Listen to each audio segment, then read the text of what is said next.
I'm not sure how this stream's going to go, guys. I might just quit it at any moment. I'm not feeling 100%, but I just need to do something because I can't sleep. Right, let's see if we can figure this plane out. It'll be my first time flying it if I do. This looks very... It's 7.7-ish. External power. I think I'm right in thinking that I don't need the aft.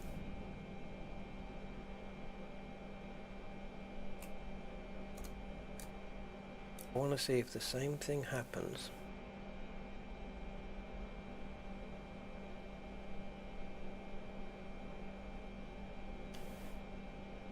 If the same thing happens as what happened in the 747, in that I couldn't get to started. Okay, so that would go on.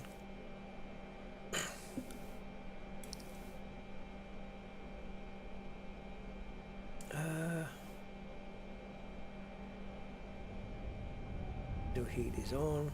This is so to do with that. There's in up.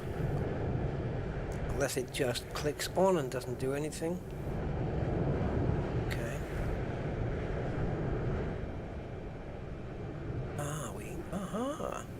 This is okay. This is going to be a nightmare. Working all this out. Right, what else do I need on before I do anything? Lights. Strobe. It's a nav light.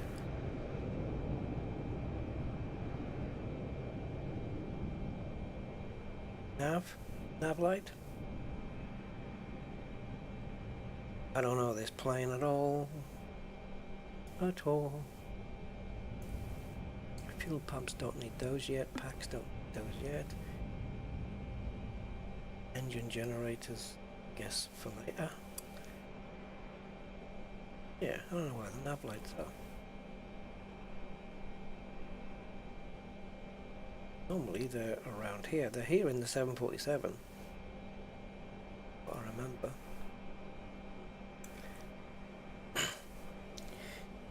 Yeah, figuring this plane out without a manual. Okay. Hey! It's all guesswork, man. Yeah. Yeah, just... I'm on a weird sleep pattern and... I don't know, I'm not feeling 100%, so... I could cancel this at any moment. So I'll be ready. Okay, so... I'm guessing these don't work. So this and this and this does. It's a big plane.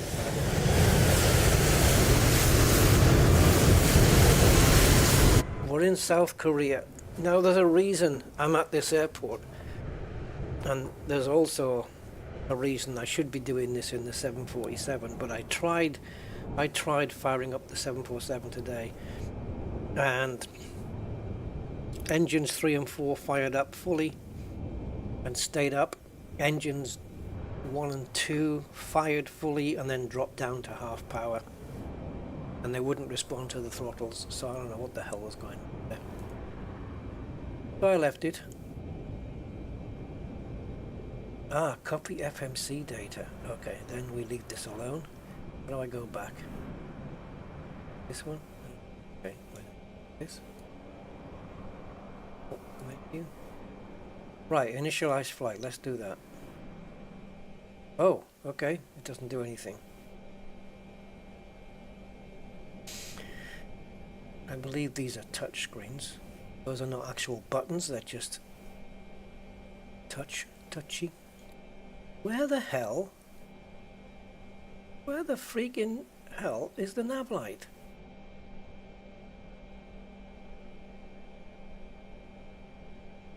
Wait a minute. It's going to take me a while to figure this out. Let me see if it mentions it here. Right, that's done. Yeah. IFE pass seats power switch on. Show me.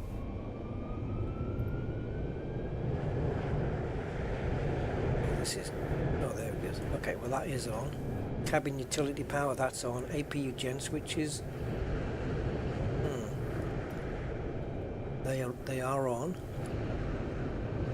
Generator control switches. Do they need to be on now, though? Well, it says so. Let's stick them on. See, I was getting a pressure lights on all 4 engines on the 747. And when I started up the engines 3 and 4, the pressure lights went out, which is what you would expect. It says it here. Press. Doesn't mean press the button. I think that's pressure. And it goes out when it's up to pressure. And yet the pressure on these two was the light was flickering. Couldn't work it out. Hey, Von Doodle and Mark. My sleep patterns are so irregular. You would be forgiven for thinking I might be a vampire. Yeah. Right, APU selector start then on. I disagree. I'm not putting this bloody dead APU on now. I need to do all my flight planning malarkey. Emergency lights. Tell me whether navigation lights. Show me. Oh shoot, look where it is. It's right there. I was expecting switches like this. Okay. Right, now I'm going to put the wing light on as well. Probably don't need to, but I am going to. Yeah. Alright, I'm done. Thank you. If I need you again, I'll come back to you. Right, so these are off and on. Anyway. Alright. Let's see if we can get the sim brief. So yeah. What I was saying about the route. We're in South Korea. In an airport called something. And we're flying to... I might fly. I'll see how I feel. Like I said, I'm feeling a bit iffy. But the flight route is to China, to another airport called something else. I don't know what it's called. Hey! You know what? I could do with some new pillows, Von Doodle, to be honest. Mine are all scrunched and out of shape. So, thank you, mate. I will put that towards a pillow. Yes. Thank you, Von Doodle. I appreciate that. I will buy a pillow. I will. And I will sleep on it thinking of this. Thank you very much. Yay. So let me think. Yeah, so this route is 1 hour and a half, I think. The block time is 1 hour and 30 minutes, 1 hour 40 minutes. I think the flight's going to be an hour and a half. Now, the reason for this particular route, even though technically I'm in the wrong aeroplane, is that it is apparently the shortest route that a Boeing 747 does. Thank you, Von Doodle, for your kind £4.99 super chat to put towards some more foam pillows. Yay. I've never tried memory foam actually. It'd be interesting. So yeah, I wanted to do it in the Boeing 747 because it's the actual official, real world official shortest route that a 747 takes. And I wanted to do a short route in a 747 because it would be my first flight and it would be practice. And also the airline that does that is called Asiana. And I actually downloaded the proper Asiana livery for the Boeing 747, so I had everything set up, but I could not get those other two engines going at all. Have I checked the door bolts? What, on the plane? Thank you, Von Doodle, for your kind £4.99 No. super chat to put towards some more foam pillows. This isn't lining up. Have I checked the door bolts? I don't know. Right, let's see if we can work this out then, because this is my first time here. It's not my first time in the cockpit, but it would be my first time doing anything. All this makes sense to me. I get all of this, that's fine. I get all of this. Oh, you can switch it from here. Oh, so they don't have a button for it? Oh no, they do. They do, okay. That's the same thing then. Oh, don't tell me it's inoperative.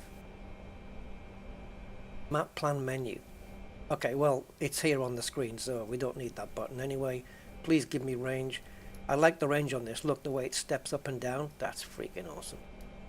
It doesn't have like 20, 40, 60 or whatever it is. Oh, like this just steps in and out. That's brilliant. All right, what's these things underneath here? What the hell's those? All right, I don't know what those are. Now I'm curious to find out what they are. So yeah, this is, as you can see guys, this cockpit is a little bit more modern than your Boeing 737. Anyway, let's get everything in. Let's tell the GPS is active, so we should be able to position ourselves. The GPS says we're here. The last known position is there. They happen to match. Let's put our airport in. Keyboard is down here. R. K. S. I. That's the airport. So we're slightly different because this is the gate position. So there's nothing else here to fill in. It seems to be happy. I can confirm that, and I shouldn't have put that on there, should I?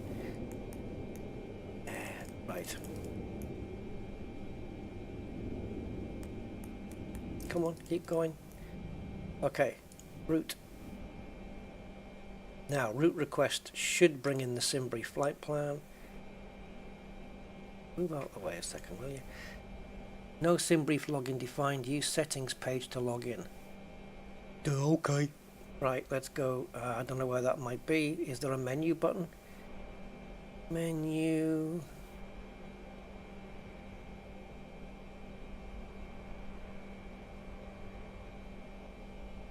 .747 has a menu button. Why does VNAV have a separate page? Right. Settings. Where do I put in my Simbrief details? Ryzen. And the 747, you put it in here.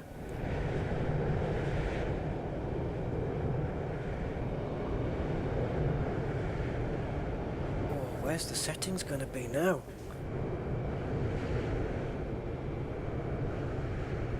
Oh, this is going to be just great. I don't really want to feed the flight plan in manually, but if I have to, I will.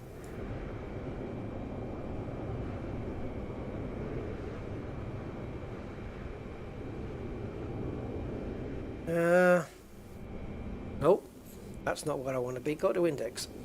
Yeah, bingo. Right, so weight and balance set from OFP. I will do that in a minute.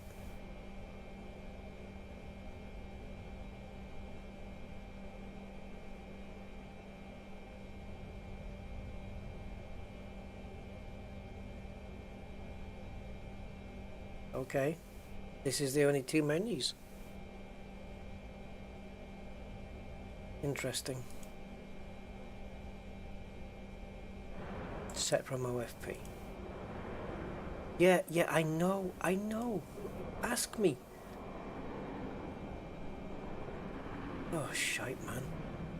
There must be a Simbrief login. How do I get to it? This is nuts. Oh yeah, Alaska Airlines, that's right. Oh, it's not back pain. Cheers, Mark. I'll get the second pillow. I sleep on two pillows. I'm going to get both of them. Cheers, Mark. Yeah, my back's actually fine. It's just I don't know. I've had a bit of a squeezy stomach the last couple of days. Yeah, I don't know. I've not really eaten anything today either because of it. Ooh, what about in here? No, of course it isn't. But right now I'm willing to try anything. Where the hell do you put in your freak? I found it in the 747. There was a menu button, took me to settings, and then it said, you know, your SimBrief ID. Thank you, Mark Shaw, for your kind £5 super chat. Don't ignore your back pain. Just concerned a little. Actually, my back's not been too bad today. Yeah, it was a bit achy the last couple of days, but it's kind of eased off a little. But yeah, thank you, Mark. Appreciate it. I wonder if it's a secret button.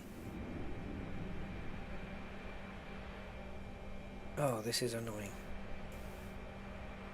Right, I'm going to quickly Google it. So it's Horizons. No, it's Horizons or Headwind. Horizons. Horizons B787-9. Enter SimBrief details. SimBrief now integrated. Da da da da da. Scratch pad. Thank you, Mark Shaw, for your kind let's have a £5 look. super chat. Don't ignore your back pain. Just concerned a little. Vulcan salute. Oh, Vulcan salute. Cheers, man. It picked it up. It picked up Vulcan salute. That's awesome. Right.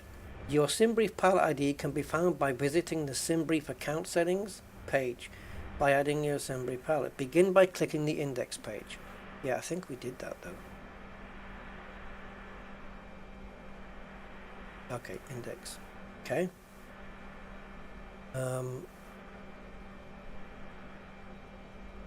Just trying to look at the screenshots I've got on the browser here. I think, yeah, it is for this plane. Okay, so I'm at ident. I'm in the ident page, right, which is where I would have been. And then I click index. All right. Next. Click on the line select keeper settings, R6. Yeah, did that. All right. Oops. The SimBrief settings are on page 2. Click next page to get there. Did that.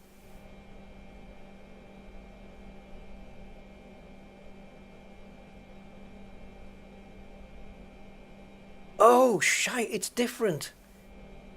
Of course, weight and balance isn't the second page. Well, flippity-doo-dah. Did you notice chat put a question mark in the message? I didn't do that.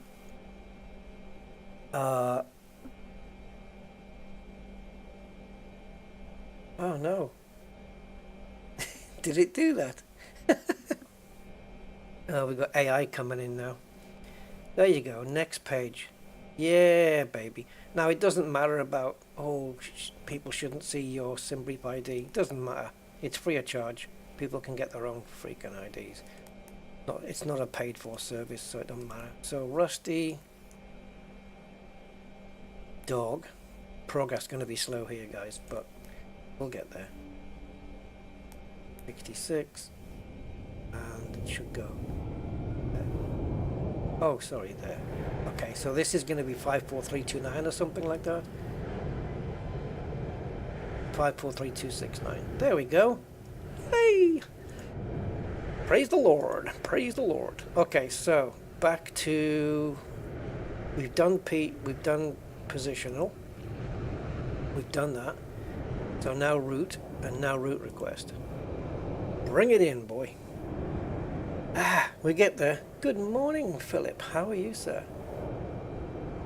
I had an awful night last night. I went to sleep about 7 in the morning. I was sleepy earlier, but I don't know. I wasn't my stomach didn't go too well at that moment either. So I didn't sleep until 7, woke up at 8, then woke up at 9, then again at 10. Oh, Jesus. And I woke up once. Guys, do you ever get this? Where you're woken up in the middle of the night, or maybe in the morning, I don't know, and you find yourself, you feel like you're going to be sick, but you're not. It's just that you just need to gulp, or you just need to swallow whatever's at the back of your throat, like saliva or whatever. And you wake up in kind of a little bit of a shock thing. Do you ever get that? Yeah, I have it sometimes. I just wake up and it's like I've been shocked into awakeness.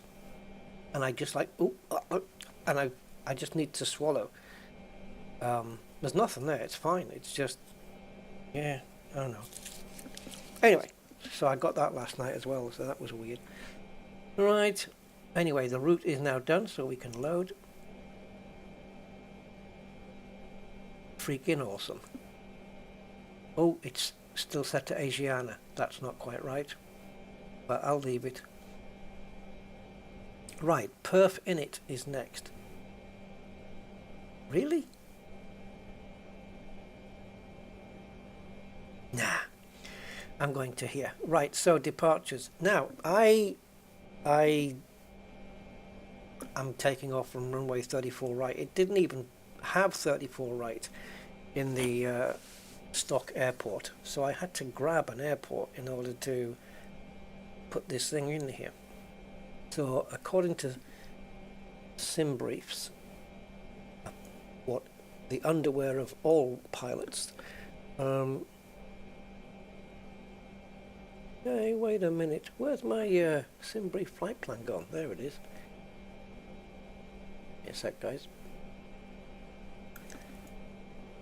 Right, so SimBrief says it's the same runway as before, 34 right, landing at 06, so 34 right. I think this is a bit of a weird route personally, because it wants to fly out via Benil, and that's not here, which is freaking weird. That's all the SIDs we have. And I've looked on the Navigraph charts. Benil is round the back of the airport and across. And, well, yeah. No SIDs. Weird. Let's put it in and see what happens. See if it puts Benil in there. Right, so we go back to here. Go to arrivals. We're arriving ILS runway 6 Zulu via LEM 72A. There we go. Transitioning, no transitions. Press exec and now go into the legs. Okay, no altitude data because of we haven't put the performance data in, so let's go do that right now. So if we go back here, go to the index, come on, go to perf. Now does it fill it in? Ooh, flight plan, altitude 40,000 feet, fine. Cost index, guys, the cost index on the 747 was 320. I don't know what that means, but I think it means a lot of fuel. Oh, and I've just typed it in like a plonker. No, for this plane it's 160, half the amount. Right, so 0 fuel weight. Is it going to fill it in automatically? Yay! Reserves, invalid entry. Okay, it's going to let me put one in. Okay, I'm going to put 1 ton of fuel. That might be a bit too little for this plane, but we'll see. I'll take your word for it that it's 6. If I click it, okay, it doesn't put anything in. Okay, I'll take your word for that. It's sensed 50 point. Now we need to put the fuel in. Okay, we need to do that from the menu. Otherwise you won't have the right amount of fuel. And this is what happened last time. I think the fuel went all a bit up the wall. Okay. Oh, you got that problem too? Oh, thank God it's not just me. I get cramps in my legs. I had a stroke 10 years ago and never recovered. Ah, okay. Oh, cramp is horrible, isn't it? The worst place for cramp I've found is right behind the thigh. Oh, Jesus. Have you ever wanted to straighten your leg up so fast? Anyway, so we've got fuel on the left, the right and the center. So this gross weight and total fuel will be completely wrong. So I shouldn't have put the performance data in really until I did the weights and balances. So that was naughty. So we'll go back to index, go to settings, go to weights and balance, and we'll get it from the OFP. And according to SimBrief, we've got 350 passengers out of 330. What? You can't have more passengers than what the plane can take. Oh, freaking hell, dude.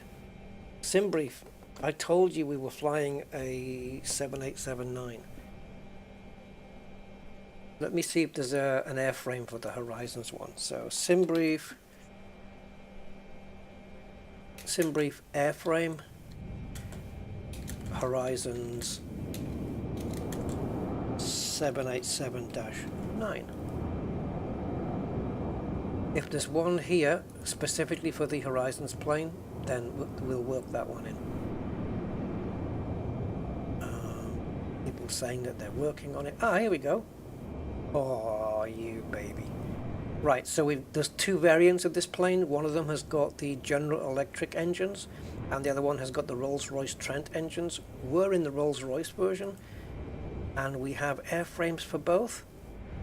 Oh, you sexy. Yeah, we do. We got both. Well, let's get them both fed in, and then I'm going to switch you guys over to SimBrief so you can see what I'm doing. Right, so both airframes are now in. That's friggin' awesome. So now we're not using a standard template, we're using the exact one for this plane. So let me get it over to Firefox. And oh, I don't know if you guys are watching my previous couple of streams. I was talking about, I think it was in one of my last sim racing stream that I did on this channel, and I was talking about having sound issues, and I did a sound test, and it turned out that it was testing all the front speakers, the rear speakers, the center and the sub, but when it tested the sub speaker it was coming out of the center, which is weird. It shouldn't do that. It should come out the sub and be quite, you know, boomy. And some of the sounds in some of the games were kind of weird. And I was also saying how quiet the call-outs were in WRC, in the rally game. And I don't remember having that issue before.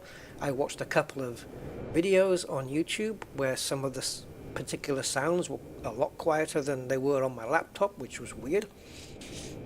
So today, I had a look at the back and I pulled out, because it was the sub that wasn't booming, I pulled out the subwoofer jack and I just pushed it back in again and really made sure it was in there, and then suddenly it was working again. So maybe the jack wasn't in quite properly, but now everything's fine. So I don't know, nothing goes around the back of my computer, nothing gets touched around the back there, so I don't know what the hell's gone wrong.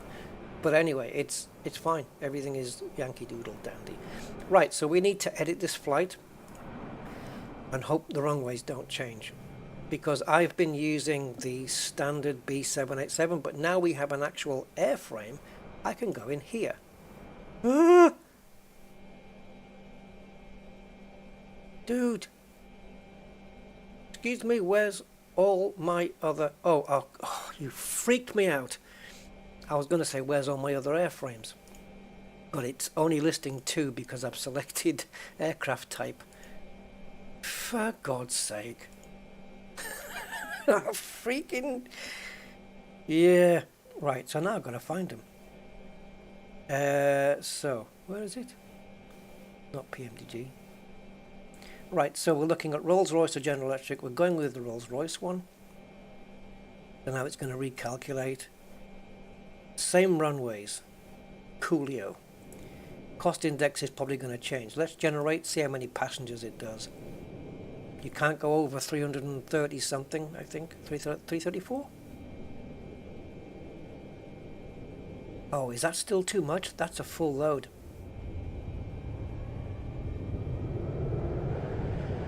Let me see what the plane says.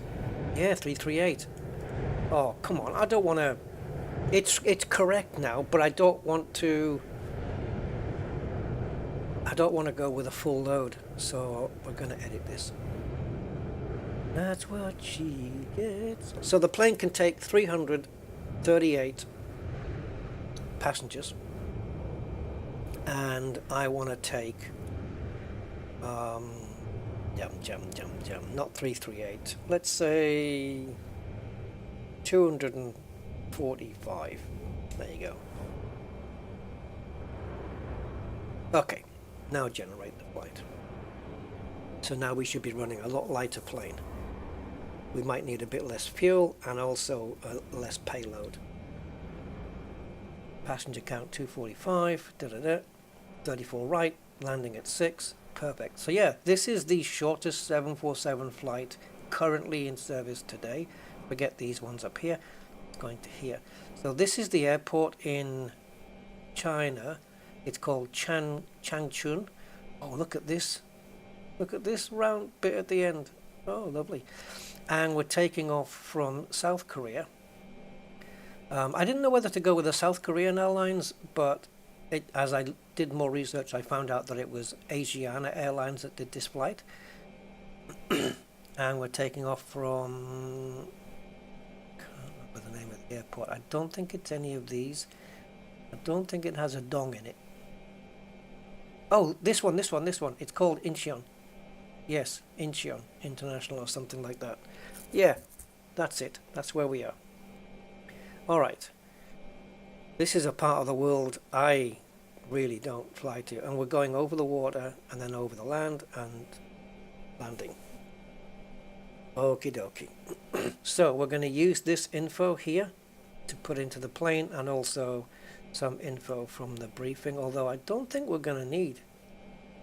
I don't think we're going to need it here. I think it can import it automatically. Okay. We're learning together, guys, because this is I'm just learning this myself. I might not even get the engines fired. Right, so now set from OFP. We're going to have to do the performance calculations all over again for sure, 100%, because all the zero fuel weight, not the zero fuel weights, the gross weights and everything are going to be all different. So there we go. So we've got that cargo. Yep, that matches with SimBrief perfectly. That matches zero fuel weight, so that's basically the weight of the empty plane. That's the weight of the fuel. Add the weight for the passengers and the cargo, and you get the gross weight. Right? Yeah. Right, so that's the weights and balance done. So now you can see what that's done here. It's given us 171 tons gross weight. Total fuel 12.6, which would be about right there.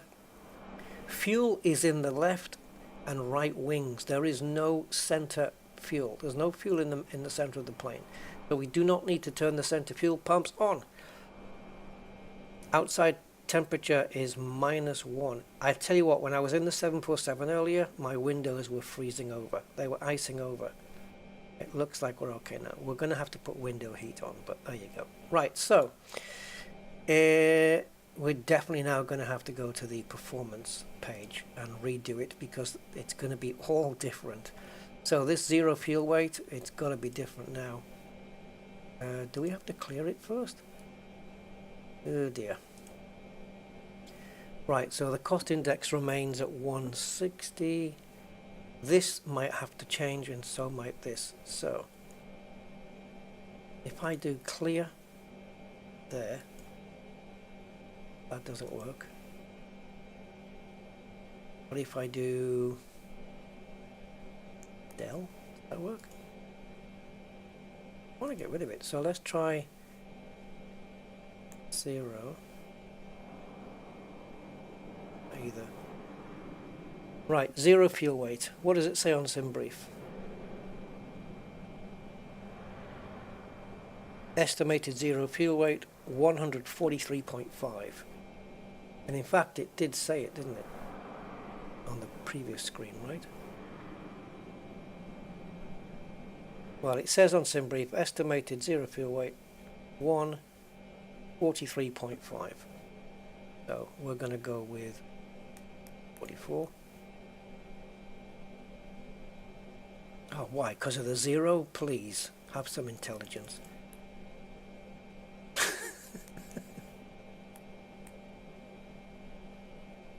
Now the gross weight changes to 156. This has to be different, but I don't know where to get that figure from. Why don't you... Okay. That should surely be different, but how would I even change it? See, normally you could just, you click and it puts the figure in the scratch board, and then you insert it. But because there's a number there, it doesn't want to do it. Alright, well, we'll have to go with it. Alright, so that's the new performance. We've got the passengers in. Cruise CG6. Okay, hold on a minute. Cruise CG6. Let's see if we can figure this out. If we go to weights and balance,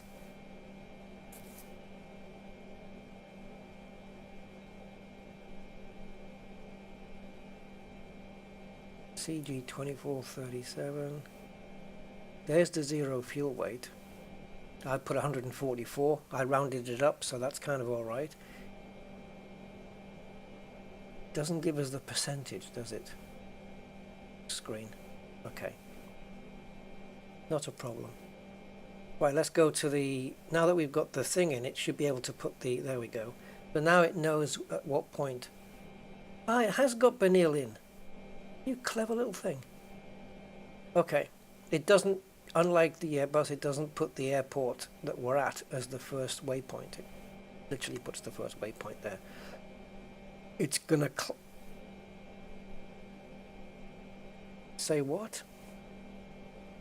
58, 76, 95. In 95 nautical miles, you're gonna hit 40,000 feet. Is that what you're telling me? Okay. All right. So let's switch this to plan mode. And I think we want to change the range. We can, oops, we can see what we're doing. I just want to make sure there's no breakages in the flight plan. So now, because we're in plan mode, we now have step written down here, so we can just step through. There's top of climb. Wow. I'm telling you, if it reaches top of climb there, that's some power to get it up to 40,000 at that point. I'll be very impressed. Although it is a big plane. All the way, going through. I reckon we're hitting the Chinese mainland here. Oh, it looks perfect, doesn't it? And now we're getting into here. I want to just range this. Go away. I want to range this down a little. This is looking fine. The only thing I want to know is how many nautical miles is there between the final turn and the runway. I don't want it to be too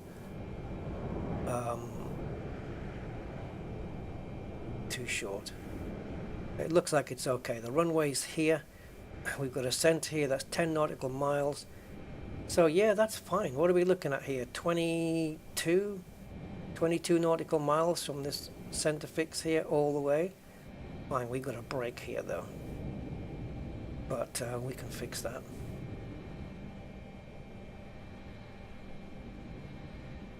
Okay, so we've got a discontinuity. We can clear that, and then it should fix that line. So between 413 and 503 we have an issue. So we're going to drag 503 up to here. and repair that, and then just click execute, and it should fix the line. Yay! So, carry on stepping. Cool. And then if I don't know, is this our you know, abort the landing, come up here, do a holding pattern, and then try and land again? No. But this turn here, that's going to be a good one. Right. Okay. I don't know what the hell scale I'm on right now. 20. Right, so how does it work then? 10, 20, 40. Ah, it's the same. It's the same as the other planes. Cool. Alright, I'm happy to have it on whatever. For now, we'll go back to map mode. And yeah, there we are. All that is fine. I'm happy with the FMS now. VNav. This is not correct. I believe the trans altitude here is 13,000 for South Korea. I only know that because I looked it up earlier. So this is the climb. What's the climb forecast? Ah, winds. Okay, can you put the winds in then? Come on, baby. Ah, doesn't do it. Didn't get it off the flight plan. Okay, no problem. It's not study level yet, but you know, we could, I suppose, put the winds in from the flight plan if we wanted to, but I'm okay. So I'm going to fire up Navigraph now so you guys can see that, and we'll go and check out the trans altitude of this place and make sure that I am correct, because I might not be. Just be aware, as I said, I might not even get this plane off the ground. I might just stop the stream at some point because feeling a bit uncomfortable. But we'll see where it takes us. It's kind of a disposable throwaway stream, so yeah, we're doing it. Right, so this is our airport, Incheon International, as I said. This is exactly what it is. Let me just stretch this out so it looks better for you guys. And go to taxi. And we want the only one that's got the chart, which is this one. Well, these have got it as well, but it's airport info and airport we want. And this will give us a number of things. First of which is the heading out from the runway, which is 34 right. We can see the heading is 133 degrees. We are situated... Oh, how come it doesn't put our plane on here? It shows where we are.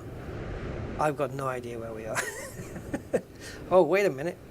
I can find out from within the sim. I don't know where my plane is in relation to this runway. Hopefully not too far away. I can't see it on here though. But anyway. Right, so does it mention transition altitude in this particular chart? Ain't seeing it. But if we go to the SIDS, we've got Benil here. Now Benil uses Bopta 2C and Bopta 2H, which was one of the SIDS going out. But I didn't pick either of them, but it looks like both of them get to Benil anyway, but it doesn't matter. Benny Hill. Right.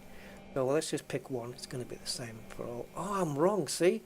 14,000. Okay. So this is where we're coming out. We need to get to Benil, which is here. But we're taking off from runway 34 right. So the reason we're not following this SID is because we're taking off here and we're going this way. So the plane should veer to the right and head straight directly to Benil. So it's just a takeoff and then direct Benil. It's not doing this because we're not taking off in this direction. Or are we? Are we? No, 34 right takes off this way. Yeah. Anyway. So the destination airport then is ZYCC, Changchun Airport. And if we take a look at the same info, oh, no chart? Yay! That'll do. Right, so runway 06 is 058, so not quite 060, close enough. This is our runway. Is this the only runway it has? Right, final approach coming in. Oh no, it's it's only got the one runway. Okay, so we're coming in ILS Zulu here, and from here we can gain the ILS frequency. Transition altitude, that's a weird one, 9850. That's weird. Nothing. Why not 10,000 or 9,500 or something? The runway elevation, decision altitude in 936, and the final altitude here before we start descending. But the final fix will be 2960. So I'll set mine to 2900 and we'll be okay, assuming we get there. Okay, I'm good. Are we learning? I'm not going to even guarantee this plane's going to fire. Right, so we need to put in 140000. Missed it out. Right. I wonder if it will accept, instead of me typing in 14,000, I wonder if it will accept flight level 1. Oh, come on. 1, 4. Oh, come on, buddy. Uno. Well done. Cuatro. Well done. Cero. Well done. Yes, it takes it. Okay. That's our climb. We're good.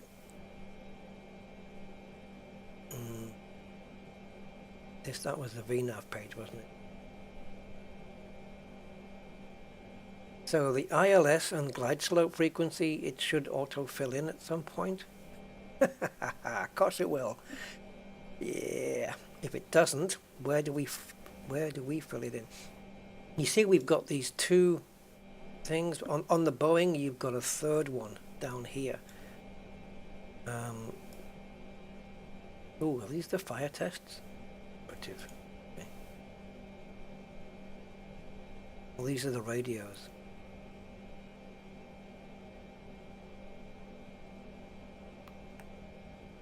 Ah, ILS, GLS frequencies. Put it in here then. Cool. It's on the nav page, which is here. Okay, I'll work that out. So WXR, I think, is weather. That's the transponder. Oh man, we can do it all here. This is great. So it doesn't have a transponder separate switch, set of switches. This is transponders, obviously that bleepy thing, bleep bleep, so that air traffic control knows where we are in the sky. It's a pinger. It's a GPS pinger, if you like. Alright, well, I'm not sure how to turn it on and off. We need to. Where's the panel? So we got hydraulic pressure, left, right, center, packs left and right, engine shut down, cabin temp, entry 1L because the door's open, TCAS off. Yeah, see? TCAS off. I don't know.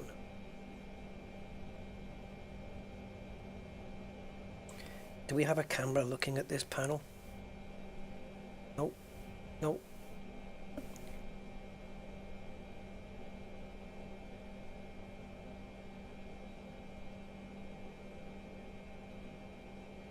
A lot of in-op switches here though. Alright, we'll work it out. If we have to go into the checklist, then we will. If I click on norm, does that do it? Ah, standby. Transfer. Yeah, it's all new to me. Right, okay. So we need to get stuff going now. I'm happy with everything here for now. That's the alternative airport. That's okay. Alright, okay, let's get up to the panel and let's start switching things on. I like doing that. So window heats are on. Window de-ice, I'll put that on when we got the APU running. Where's the bleed?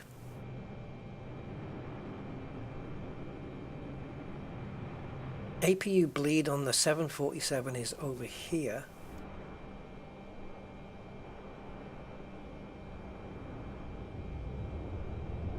Pressurization auto. That's okay. Landing altitude. Oh great, where does that change? Where's the numbers for this? How can you twiddle this and look at something that might be down here at the same time?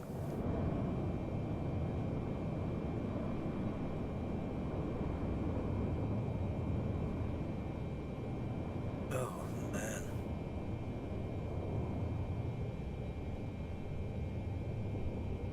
No constraints on here.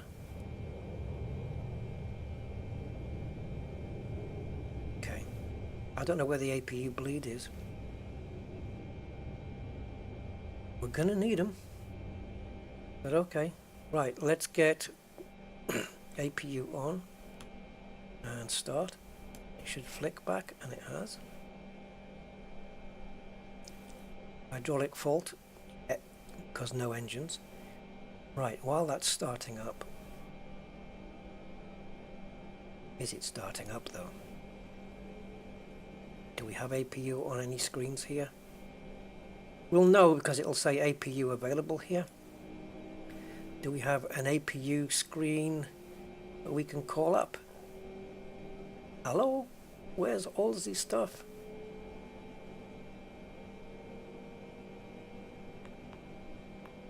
No. Where's the... Ah.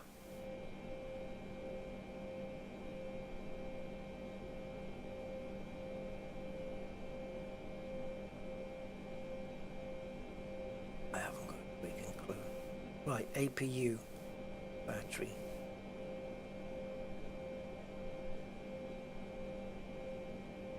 On hydraulics. Fuel. No crossfeed required at the moment. That's our cruising screen, I guess. Gear, flight control, maintenance, and CB, whatever that is. Alright, oh, APU, here we go. It's available then, right? This says page 1. Oh, the freak, do I get to page 2? Is it up? Any squiggly gas coming out?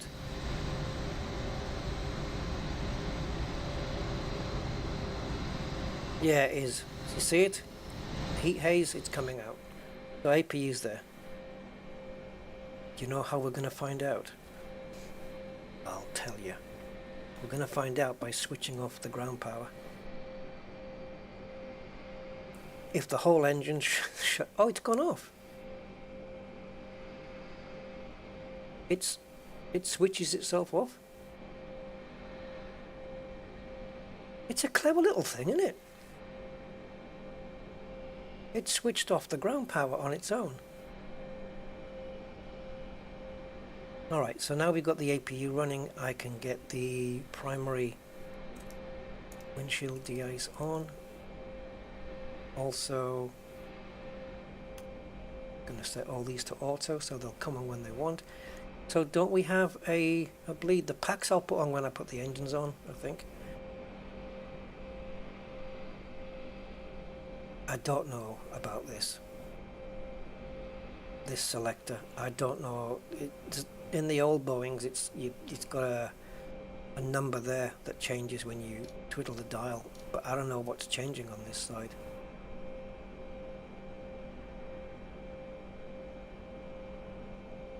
Right, if the engine bleed is automatic, awesome. If it isn't, it's got to be on this panel, and if it's not on, then the engines won't start. So I guess we're going to have to find out. Oh, seatbelt signs, auto. Storm lights we don't need. Right, what else? Hydraulics fault, fine. Fuel pumps on. What's this one? Oh, aft. Center pumps, don't need them on, there's no fuel there. Fuel balance.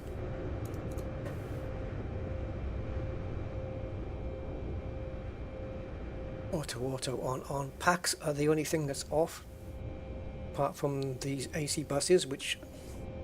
Not the AC buses, where am I looking? These. Hydraulics, yes, sorry. The hydraulics won't come on, and these will come on when the engine comes on, and the packs I'll switch on when the engine comes on. Right. Okay. Right, so we should be using up fuel now with the APU. So what do I need to do here? TCAS. Again, don't know where the button is. Cabin temperature, that's the packs, we'll do that. That one, and that one is fine. Front door lock fail is fine. Hydraulic pressure C1, C2 is fine. Fuel pumps left, aft. This is what I had in the Boeing. Fuel pressure, engine left to right. So fuel pump left, aft. Not running? Oops, wrong screen, this one. So fuel pumps left.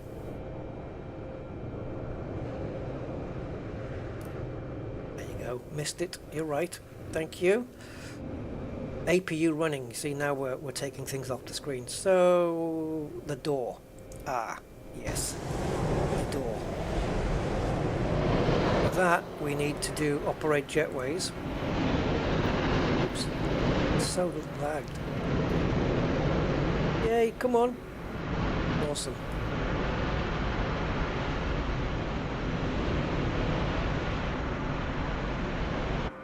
Alright, so that's cool. So that's got rid of some stuff. Doors manual. Right, so TCAS. Let's see.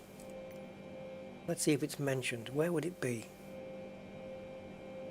Before starting engines, TCAS. Yay! Oh, I should have kept that on the screen.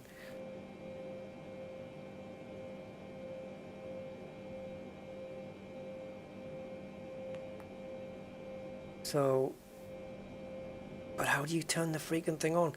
I'll switch to a different frequency. But that's not going to switch it on.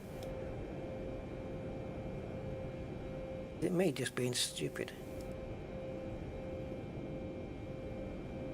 TCAS off. What the freak?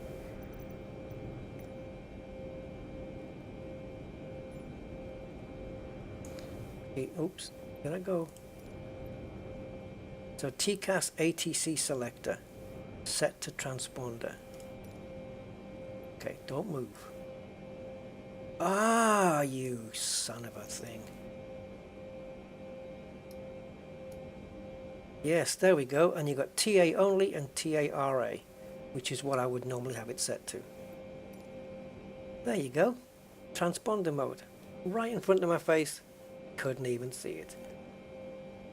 TCAS off. That's fine. So I think if I switch this to the last position. Hey! That's another thing off the screen. Right, so front door lock fail. Oh. You remember what you said about being careful of the doors? Where's the door locks? Okay.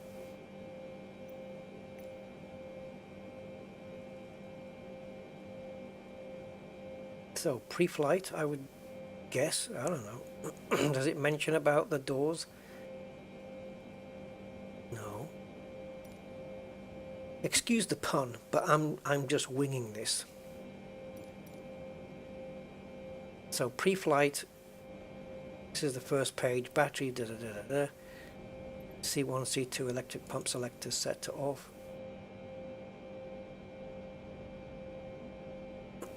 Would we put those on auto after the engine starts?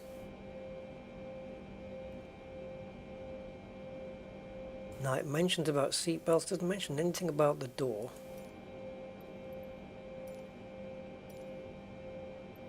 Alright. Googling.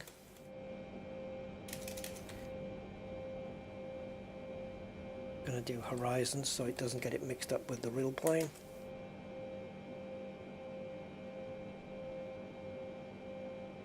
Door lock fail. Here we go.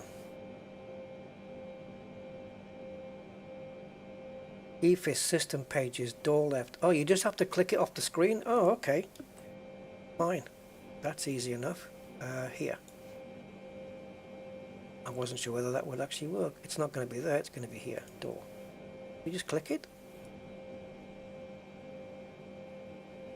Well, it says doors manual. Forward door lock failed though, is still on the screen.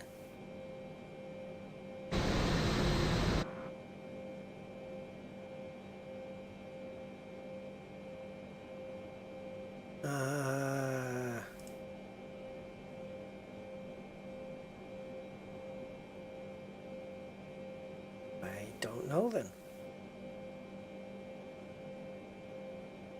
There's no other doors open according to this. The laboratory is vacant, just in case you're wondering. Yeah, okay. I'll just ignore it then. Maybe it'll lock when the hydraulics and everything's running. What do I know? Right, auto throttles.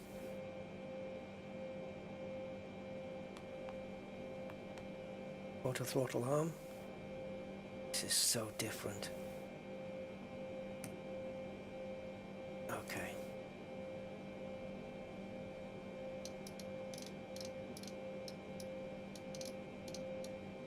Oh, you know what we haven't done? Well, I haven't seen anyway. In the performance page, where's the V speeds? Oh, takeoff. Just pretend that never happened, and I actually filled this in earlier. Right, flappage. This is a big plane, so I'm guessing 5's not going to be enough. How is it marked? 17? 18? What? Since when? Okay, I'll go. It's got flaps 5 there with a line on it, and 20 with a line. I'm going to go flaps 10 because I don't know any better. So we're going to choose flaps 10. I hope it's going to work this out for me. Right, I'll get flaps 10 in. It's worked out the CD speeds based on that. Runway is correct. Trim is set to 5. Now it doesn't have a trim wheel or anything, so I'm not sure. Oh, we've got pitch trim here though. But where does that get shown?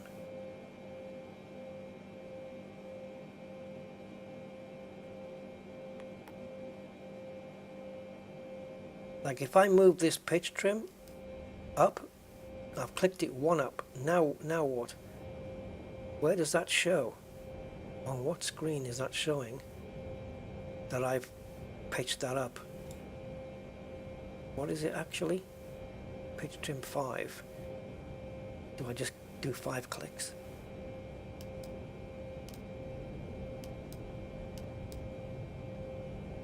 I don't know where it would, on what screen it would show it, but anyway.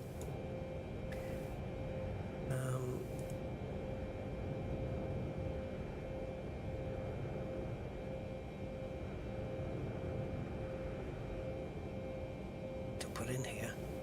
I'm going to leave that one alone. I'm scared of it. Right, if I just click, does it... Right, it will fill it in. Okay. So this will be 2-speed, 144. And take off gross weight, and gross weight is got to be the same, surely. 1, 5, 6, 5.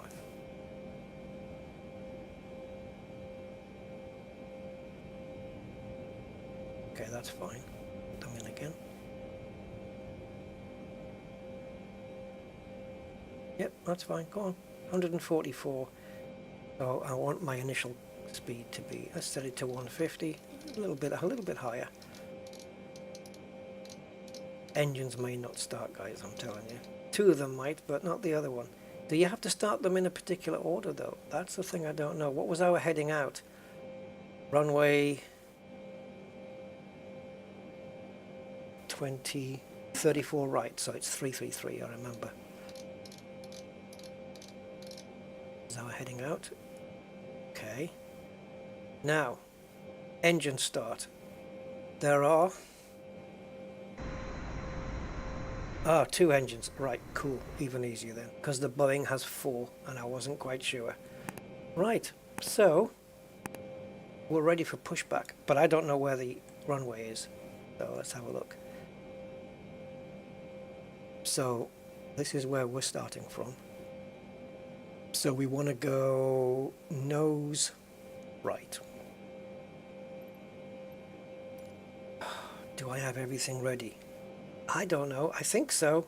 Let's just go with it, guys. Okay, so come on.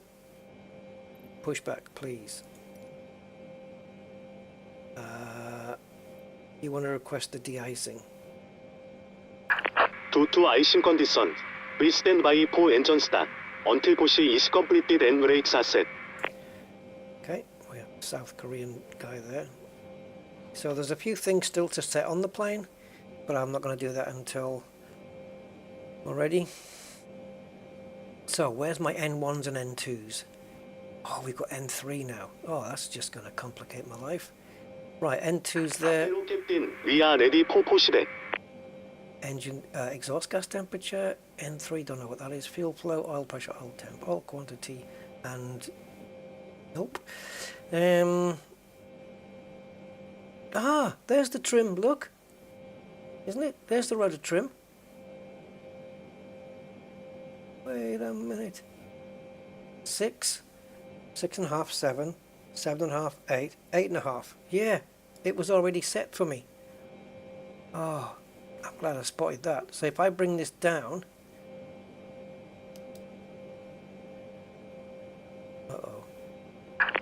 Departure checks completed. Bypass pin inserted.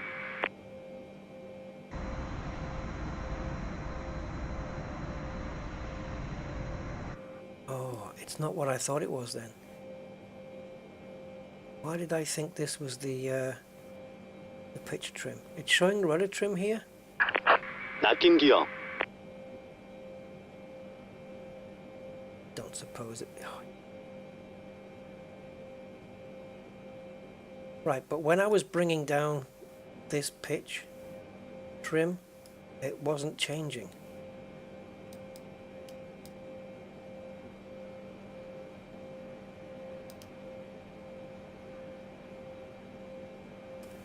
Okay. Well, if the plane fights me on the pitch, I'm just gonna have to just deal with it, aren't I? Release parking brakes, please. Oh, parking brake? Yeah, it's a tiny little thing. Where is it? Here. Commencing push. Due to icing conditions, we stand by for engine start until push is completed and brakes are set. Okay. Oh, this is big. Do we have an inside cameras? Nope. No internal cameras. I might be able to make one. But man, this is a freaking big plane.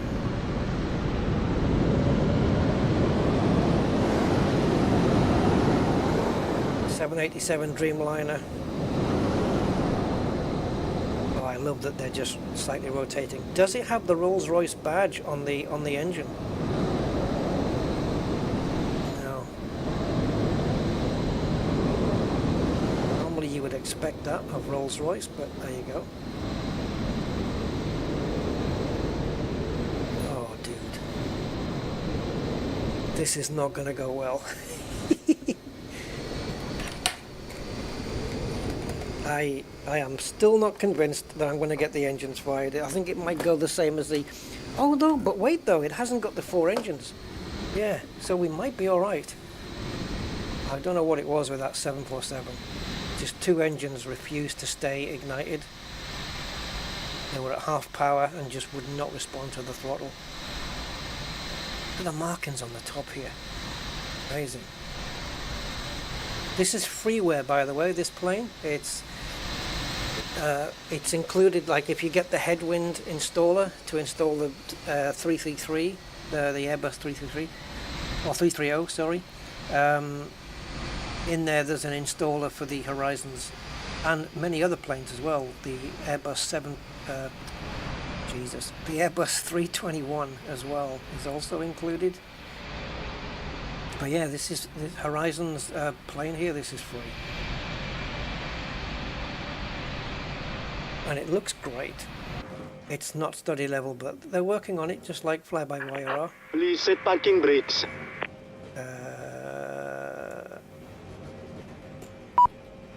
Oh, this is alternate pitch trim. Ah, no wonder it wasn't responding. Okay, so maybe it's all taken care of automatically. I'll find out all this stuff as I learn the plane. FMC pre-flight complete. Nice.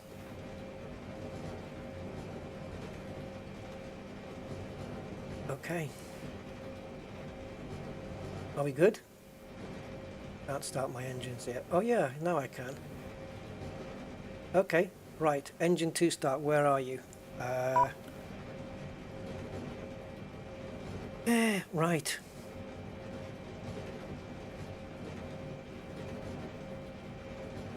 They stay off, right? I'm looking in all the places where I expect it to be for the other planes.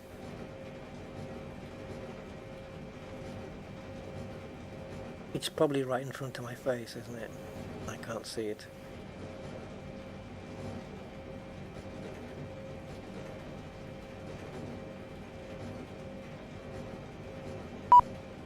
Yeah, I'm working on it,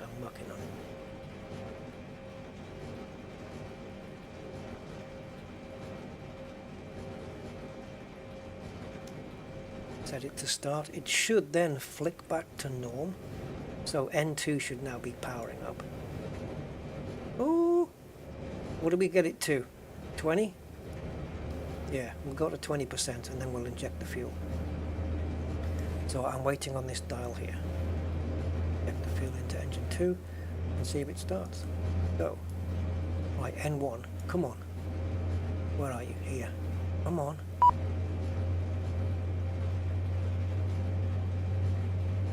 Doors have gone off. Doors auto. I don't know. Come on. Come on, baby. Fire up. N1 is the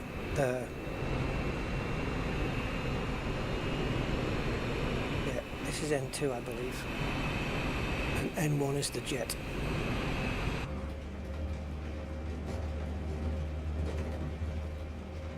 That's good, right? Yep. Hydraulic pressure system left and center. I think center's always going to be off. Okay. Has it gone back to norm? It has. Okay, so now we go to start on engine number 1. Again, we just wait for 20% on N2, which is here. And then we'll just put the fuel in. 18, 19, and 20. Go. It's nice and quiet, isn't it? Of course, it's a Rolls-Royce, man.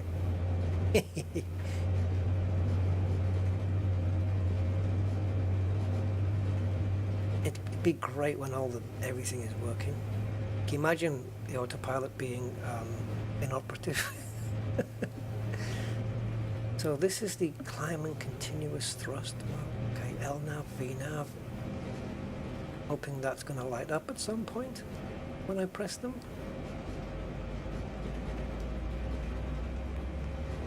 Is that not ARM? Why are these spidering off this button? Because they're connected to it, obviously. Didn't this light up? I mean, this is the only arming the auto throttles, right? It's not switching them on. This is the button that switches them on. But how come it doesn't light when you press it?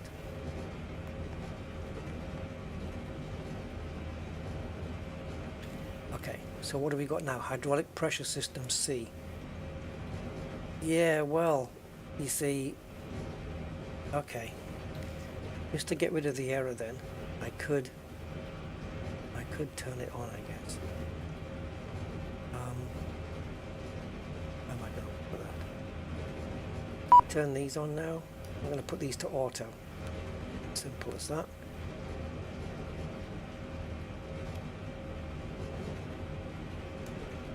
Just because if they're not needed, they won't be used, I guess. So we've got the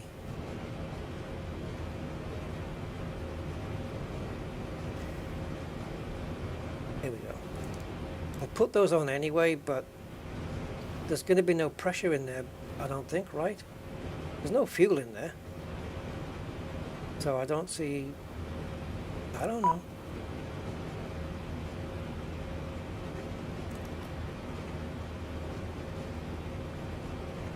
Oh yeah, we have a good engine start. Cockpit to ground. We have a good engine start. Please disconnect. I think the error message is going to stay there. Low fuel center. Yeah, there's nothing in the center. Parking brake set and APU. Oh, APU doesn't need to be running now. We can turn that off. There was no bleed, eh? Didn't need it. Came on. Engines came on. Right, so we've got cabin temperature. Well, we've only just put the packs on right now, so that's going to take a while to warm up, I think.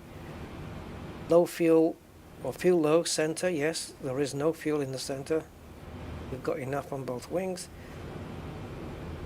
FD, flight deck, door lock. Ah, flight deck, not front door lock.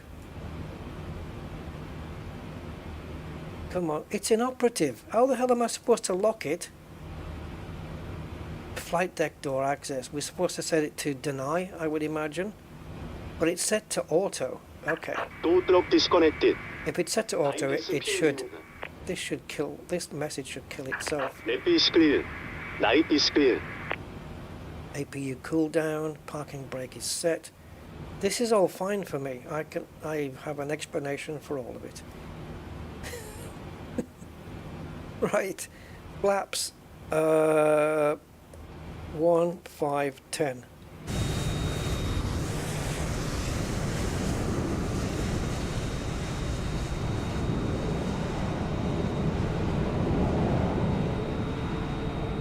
It's a big plane, so I don't know whether 5 is okay or what. Oh, dude, the size of this thing. What do you guys reckon? Will I get it up off the ground? Right, where do I now go? So we're going to follow this around. It's not really marked here, is it? I'm going to get an escort because I'm not really sure of my my path here. So we're going to start on runway 34 right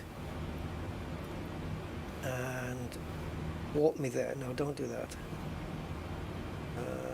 Request to follow me. There we go. Now there are, like I said, there's a few things we'll need to set, so let's do that now. Auto brakes to that. We need to arm the speed brake. Oh, now then. Is that armed? It is. It goes backwards for arming. Okay. What else? What else? What else? Speed brake is armed. Auto brake set. Parking brake is on. We're just waiting for the car to come now. Give us a lift over.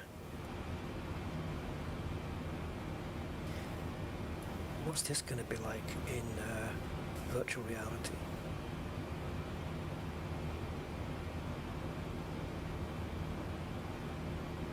I don't want to touch any of these. I think it's going to change what's here, but I don't know what's currently set. I think probably ND. Go on, let's press 1. Yeah, there we go. Info. It just changes. You can have any screen, I guess, anyway. Oh, the checklists are here. But you can't interact with it in that way. Well, that's one thing. Right, do we have... okay, give me the other one. I'm a whoa! Bloody hell, Lewis Hamilton. Right. Parking brake off. When's it going to lock the doors? If the door locks are indeed on auto... I wonder if we can clear those errors off the screen, because you can on the Airbus.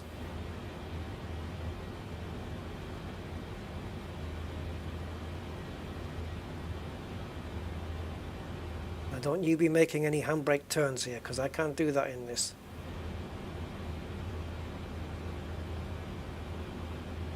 This is so quiet. Such a quiet plane. What's it like out? It is, isn't it? It's quiet, isn't it? Oh! We ran over the car.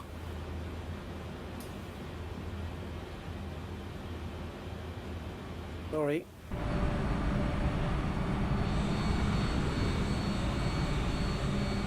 Come on then. You're making it look like an episode of Top Gear here. I think I can find my own way from here, to be honest. It looks easy.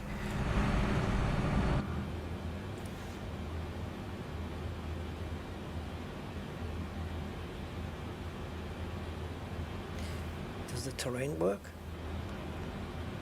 Well, damn, it does. Got the weather, traffic, and terrain. I don't know whether you can have all of them on at the same time. I think so. Yeah, you can. And the weather. Oops.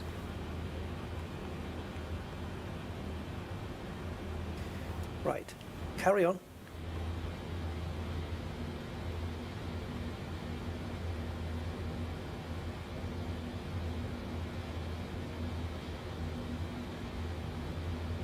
This turn for Benil is going to be quite dramatic. I'm going to have to do it myself before I fire up the autopilot. So that's going to be fun.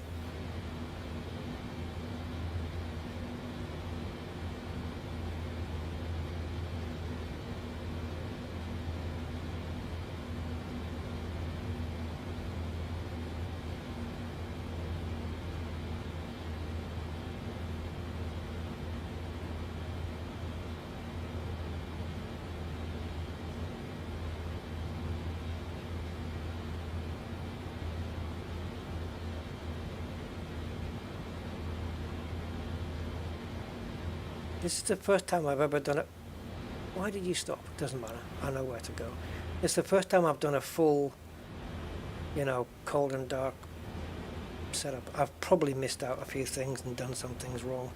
I do have some errors on the screen, but as I said, I know one of them is that there's no fuel in the center tank because it's a short flight. And normally this plane doesn't do short flights, but in this case, yeah.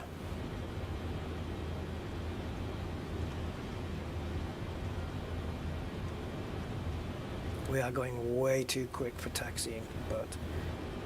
Oh, see that livery on the left? That's the Asiana livery. The one that I have for the Boeing. The Boeing 747.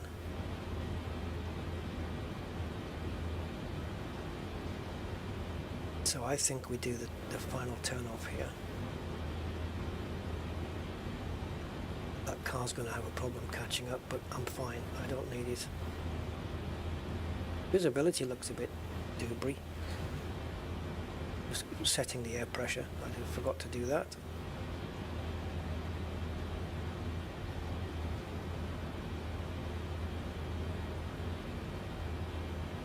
Never playing so quiet. I wonder what it's going to sound like when I've got it on full belt going down the runway.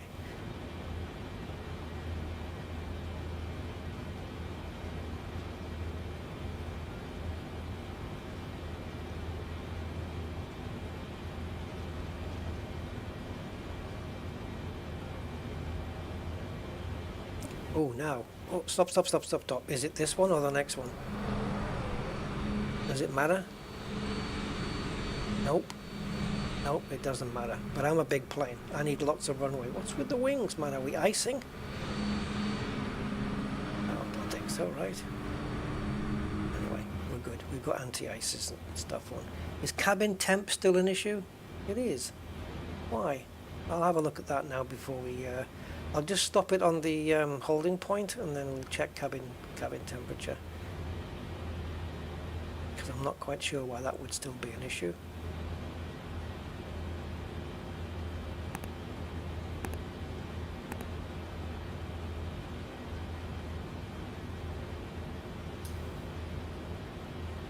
Brakes on this thing. Doesn't really want to brake. Okay, so parking brake is on.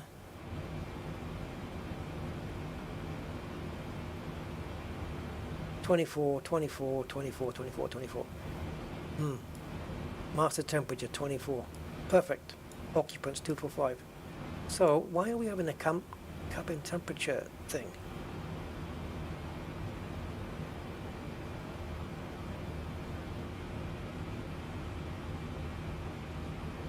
This is not good. These are not going to function, man. Pointless having them on. So air conditioning, auto, on, auto, on. Flight deck temperature, everything is 24 degrees is the norm. Pressurization is set to auto. They're inoperative, so I can't do nothing with those. The wipers do work. I'm not sure about the washer. Nope. I didn't put the beacon light on because did I? But now we need to go to... Oh, wait a minute, go back up. I have a button for this. There we go. So landing lights on. Cabin chime. Everybody take your seats. There's another light I'm looking for. Where's the taxi lights? There. We should have had those on as well. And those. So naughty. So naughty, breaking all the rules. Right. Talk to me. Runway. Where are you?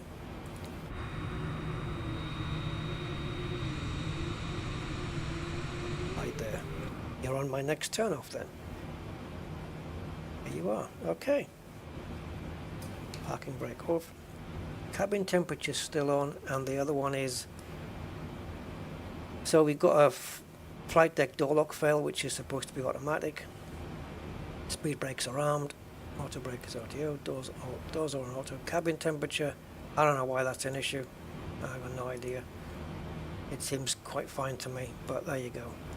Unless there is a oxygen button somewhere that I forgot to press.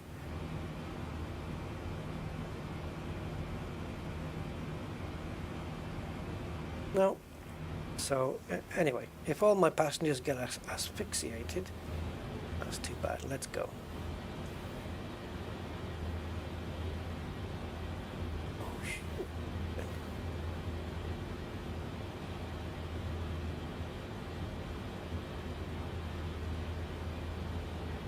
So 34 right.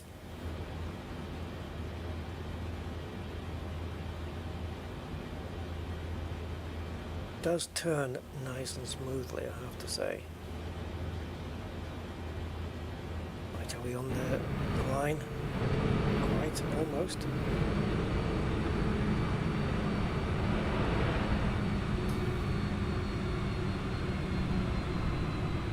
Alright guys, well, whatever happens, happens. Just hope I have enough power to get myself out of here. Oh, there's my little flaps thing. My little flaps indicator. Right. Okay. We need to go over here, which is going to be a bit tricky. We'll have to take off and then turn left sharpish and intercept this line because it's a direct to Benil and we don't have any SIDs going out. So we have to intercept this line at some point. So I'm going to just move the range out just a tad.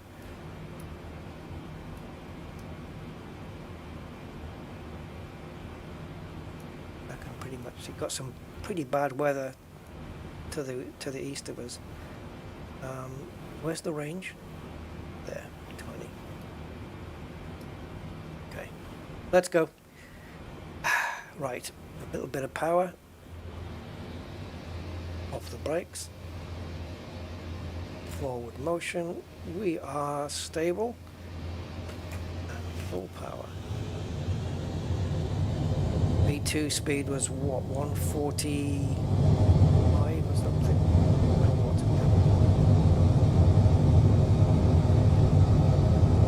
Config stabilizer. Right now.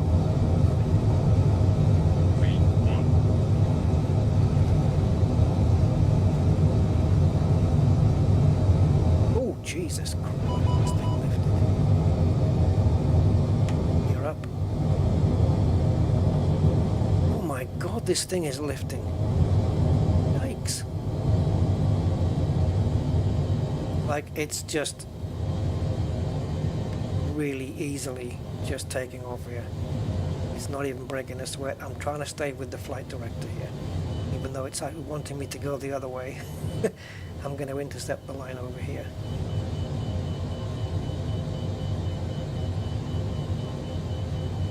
Oh, this thing is climbing so fast.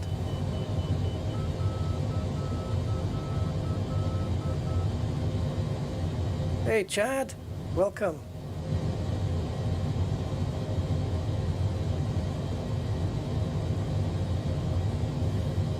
I want to hand it over to the autopilot, but not yet. Already 3,600 feet.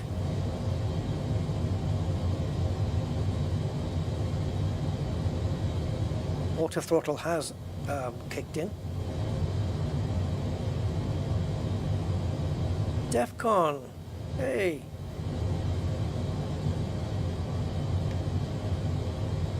So my flaps are in, my gear is up, I believe. We are all good, and we are gone, man. Dude, this is a big plane. Freaking hell.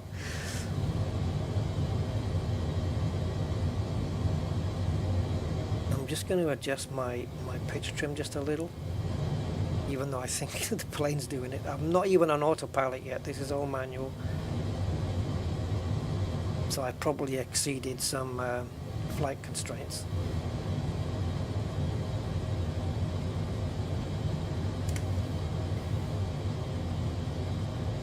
Oh, this is cool, man. Don't exceed 15. Come on. All right, autopilot. She's all yours. Whoa, hello, mama. The idea of having the pitch trim, you know, as correct as possible, is so that the plane doesn't have to fight against the controls when you're autopilot. But I think these modern planes have kind of got, they kind of take care of themselves, don't they, really? Oh, we had a tail strike. Is that what it was? I lifted up. Yeah, it was. The lift was really heavy. It was big. Checklist incomplete. Yeah, okay. Shoot me. No more worried about the fuel in the center tank. So it's just the door lock. I don't understand the cabin temperature. It looks fine to me. The flight deck door lock failed. It's set to auto, and I can't change it. It's inoperative. There's nothing I can do about that. And as for the errors here, well,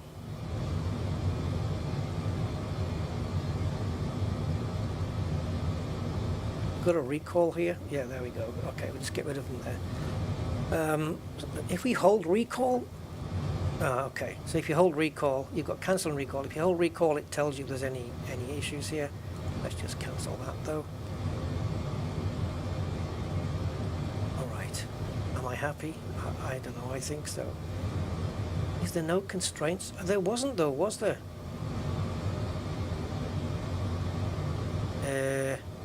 Can I have my thing back? Please.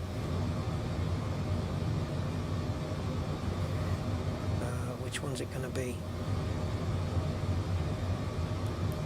So it wasn't any constraints because we just went direct to Benil. There was no constraints because there was nothing. We didn't go out via a SID. We just went straight to here.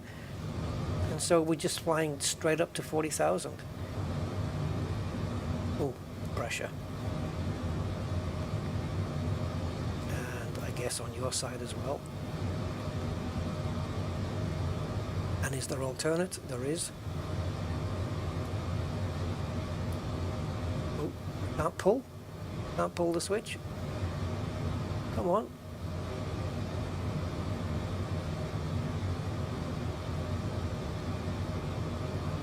Right, well, standard pressure is 101.3, isn't it? What do I know?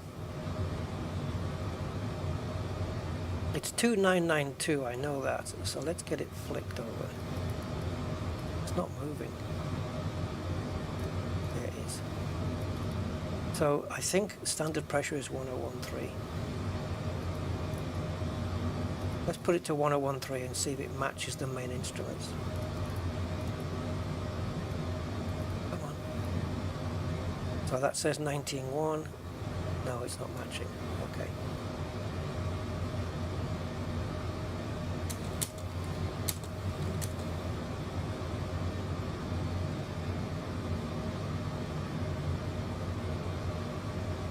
.3.2 standard. Yeah, that was right. So, but this is not matching what this is saying, and these are now set to standard, right? No, 30.45. What? That's not standard pressure. Thank you. 2992 is standard pressure. There we go. Okay, now they should be matching. Yay. Okay. Oh, man.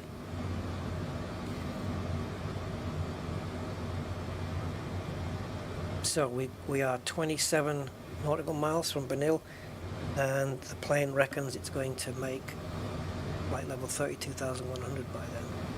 But yeah, when I said about it getting to 40,000 feet in 95 nautical miles, yeah, not a problem, eh? Oh, so we're up with this thing, look at this. Okay, so my next question is, can we set an internal camera, at least to look out the window? So we're in drone mode at the moment. So if we maybe get the middle of the plane lined up. Now listen, Mr. Plane, don't be doing any wild turns, okay? I know you don't have an interior, but that's okay. Ooh, actually, no, it isn't. Oh yeah, there we go. We do have some rendered windows, so that gives us. Do we have any on that side? It's pathetic, but okay. Oh yeah, you do down at the front. Okay. All I need is to look out of a window.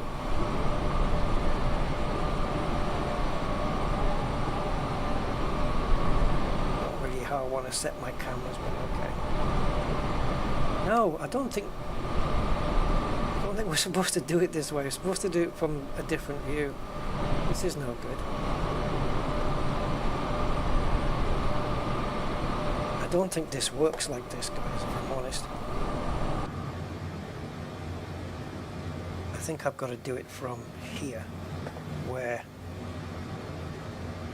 I'm doing this, but I don't know if I can get out the door. Does it open? No. Can I go then through the door? No. Great. So I can't really set any cameras then, can I?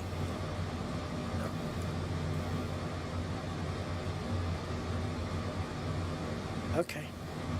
No cameras from the wing then, that's a shame. Right, there's Benil. Or Binil. Binil. So we have LNAV, VNAV.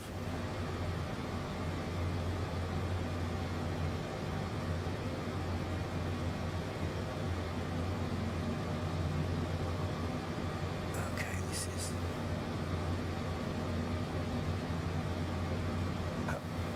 We've got selected mode.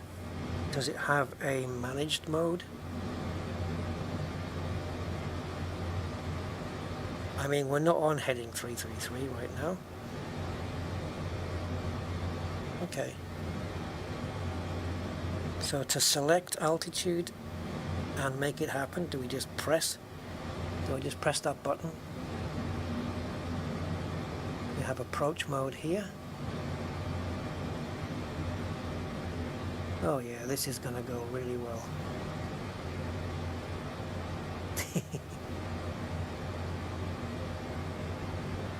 Oh, when I said that we had a weather on a lot of weather on our east side, I was incorrect, because it's terrain that's getting shown, not weather. Let's get the range out now.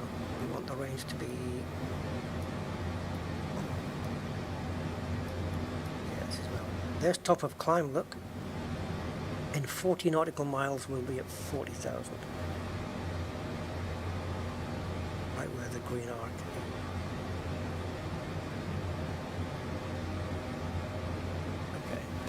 Yeah, so the performance of the plane as we pulled up there, it's not what you'd expect. It pulled up like super quick, and yeah, there's a bit of work I think needs doing there. I don't think a plane of this length would be able to pull up in that way. I think you would feel the fact that it's a big plane, and this thing just lifted up like it was a Cessna. But Ryzen's still got stuff to do, and it's kind of cool that they're working on this big plane, and I cannot wait. It's going to take a while, I'm sure, but I cannot wait for PMDG's new one. If you've seen in my Discord the screenshots on the video that I posted, wow, the Boeing 777. Oh man, it's going to be good. It's going to be a little bit of detail better than the 737s that they brought out. It's going to be quite something. I can't wait for that. The texturing that they've done on it, I mean, if the plane flies as well as it looks, we're in for an absolute cracker of an aircraft. So this plane is very capable, I would imagine, of flying, well, it is transatlantic, no problem. Like the Airbus A380, I guess. It's for long distances. So we could do London to New York in this. And what a joy it would be, because it's so quiet.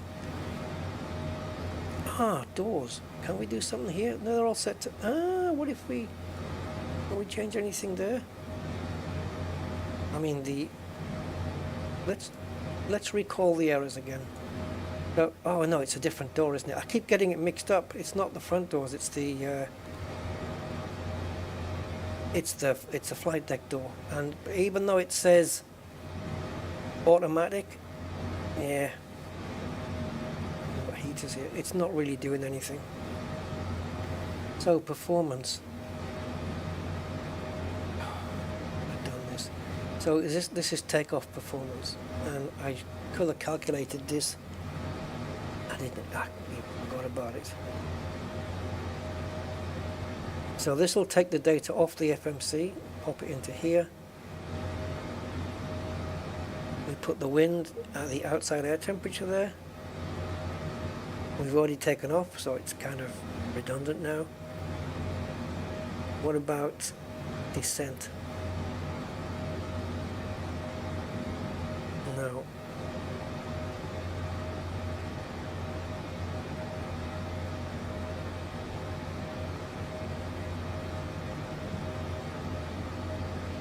he builds them? Oh man. Apache helicopters, wow, Jesus. That's the job. Yeah, the 777 though looks... If you've seen the screenshots that I think it's A330 pilot posted on my Discord. Well, he didn't post it on my Discord. I posted his video. The screenshots just look tremendous. There's one of the upper panel. One of the it's, I don't know, it's a thing that sits back here on the wall, and if their plane crashes into the water or something, or it's a beacon basically, and it functions for 48 hours, and it allows you to have a, you know, a signal where you can get rescued before you eat each other. But it shows you that, and the textures on the straps and everything. It looks amazing. And then there's like a cupboard here, kind of like here, where you got coat hangers and you can put, you know, clothes and stuff like that, and headphones. Yeah, like this. But it had coat hangers and everything in there. And then there was a shot of a section of the upper panel, and I'll tell you what, the noticeable thing was on these flip box, you know, these flip switches. These are inoperative, so they won't work. You could actually see the spring, the coiled little tiny spring that opens up the thing. So they're doing some super work on it, I have to say. Really, really nice.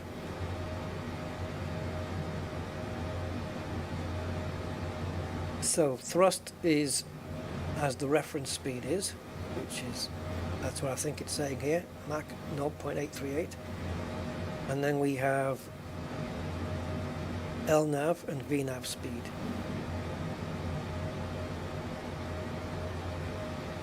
Now then, what about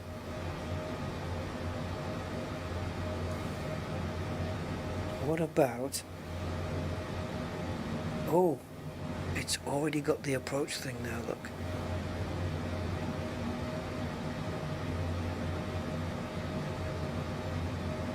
Right, so we have to pick a flap and a speed. I'm going to go with that one. Stick it into that box. So I've already decided flaps 30.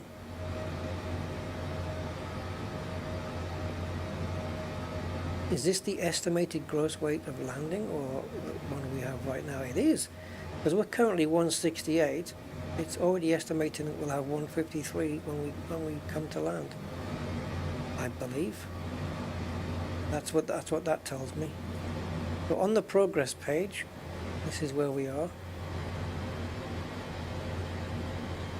It's not like,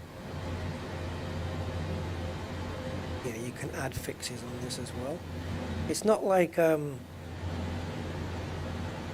we at 40,000? Because I'm hearing the engines back off. It is. Okay, cool. Yeah, now we got speed, LNAV, VNAV. Perfect. So if we go here, we go to perf. It doesn't have like in the Airbus where you got like next phase and stuff like that.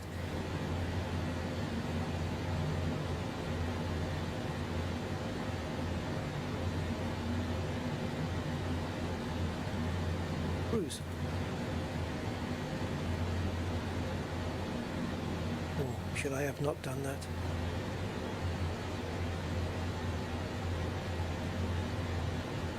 This is the thrust limit, I guess, for cruise, so just gonna leave it alone. The Airbus flies faster. 290, I think. Is it the Boeing or the Airbus? Flies faster. Yeah, let's get rid of that thing. I don't want to be reminded of my tail strike. But to be fair, I wasn't expecting it to lift up so easily, and it just shot up. The nose just pitched up so quickly. Rolls-Royce engines were on.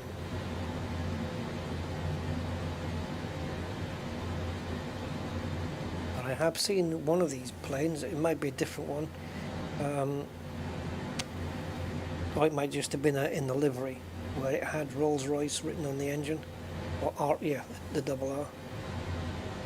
Oh, where's this guy going?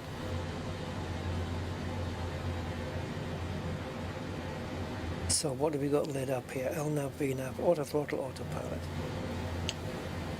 Perfect. Right, so on our descent then,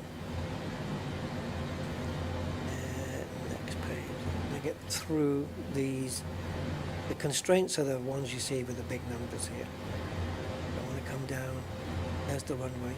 So the final constraint there is 3 that are above, and this one is at 2960.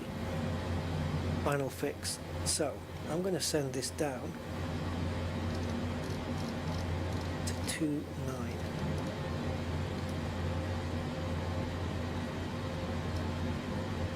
Whoa, just went through somebody's smoke. Right. And where's the course? Not here. So do we set heading instead? Don't need to, do we? Not really. The autopilot will take care of everything. And we're tilting. Yeah, so on the inside of the engine, here, I've seen the Rolls-Royce badge. That can be seen when you look out the window. Ooh, me lights are on, me lights are on. I forgot to turn me lights off.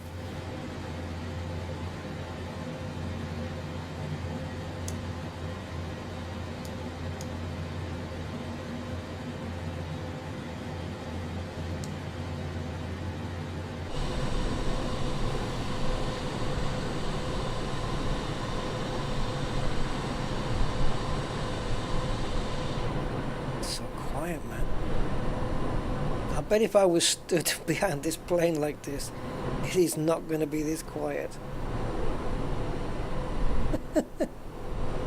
Nope. It's a lovely big plane, though, eh? So yeah, I whacked the tail. This is, I'm guessing, why they have this reinforcement plate or something. I don't know. Surely they would have one on there. Tail strikes, but it was only a little. Tis but a scratch. Tis but a scratch. Now, can we find top of descent? Does it show on the screen? Please show. It doesn't. Yeah, it does. It does. It's buried in amongst there somewhere. But okay, we've got a fair way to go yet. Okay, so I'm quite liking this plane.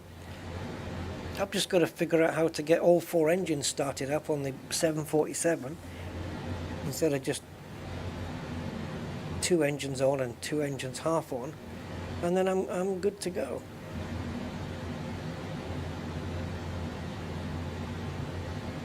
Oh, no menu.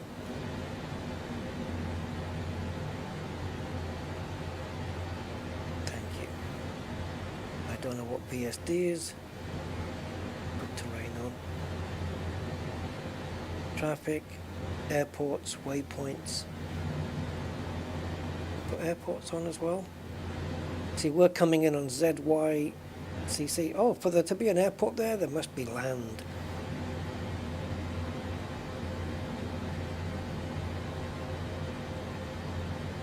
Okay, airspaces. Oh, show me. You're not going to show me? It would put all like lines all over the screen, kind of like the galaxy map in Elite. All those sector lines. Yeah, there's the Chinese mainland. Well, this is all new to me. Korea to China. Never ever been in this region. So why not? Ah, now minimums. Should we do those now? That's what you get. So the runway altitude is elevation is 706, and the decision altitude is 936. go. We can put that in if it shows it on the screen right now. So we want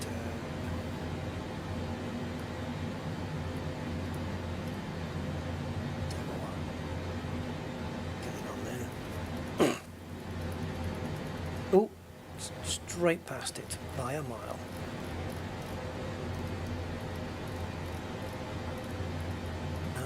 Six, come on. Oh man, if you go too fast it overspeeds. 9, 3, 6, yay, we got it right there. The other thing is the ILS frequency, which I'm gonna just stick it in here and see if it does it. So ILS frequency is 109.3. There's nothing in there, so we might as well put it in 09. Without this, it's not going to pick up the localizer or anything like that. I don't think so. I need that. Course, inbound course 058.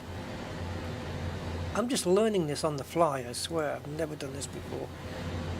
I'm just using my previous experience with other planes. Now what's this? You put that on or off? Oh, pilot. No, that's not very informational. Ah, this is the alternate nav radio. So if I put that on, does that mean it's going to use that over the primary?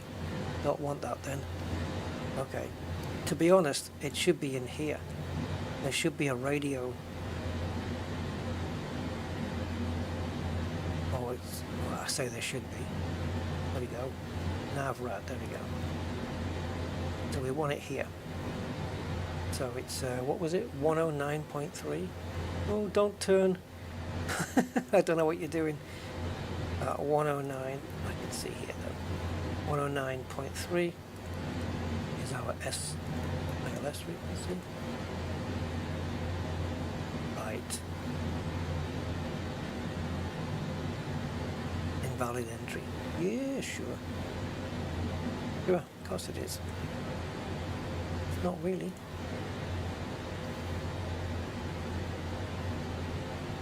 Unless, are you wanting it up here? That's a VOR, that's different. Oh, these speed brakes. Right. Inbound course then, 058, will it even accept that? I'm hoping it's going to put the, I'm hoping it's going to put the ILS frequency in by itself. Because if not, manual land. Okay, it's not letting me do it, so I'm guessing it's going to do that on its own. So I'm going to put this screen onto the nav so I can keep an eye on it, and this one's going to be set to our flight plan. And just hope it fills it in when we get closer. Yeah.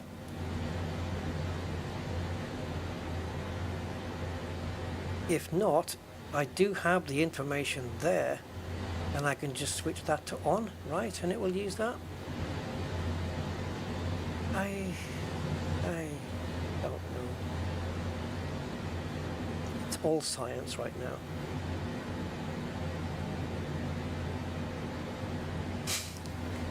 Trial and error, literally. More errors than trials, but nevertheless. Super high up here, man, 40,000. All the Boeings and the Airbuses, the 320s and the 737s will all be below us.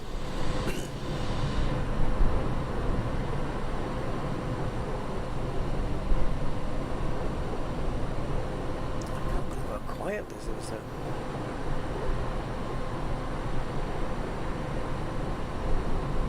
Up the bum hole. We did turn that off, so it's not wasting any fuel.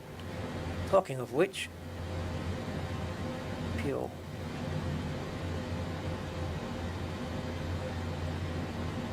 Okay, we got 4 tons in each side. That's okay.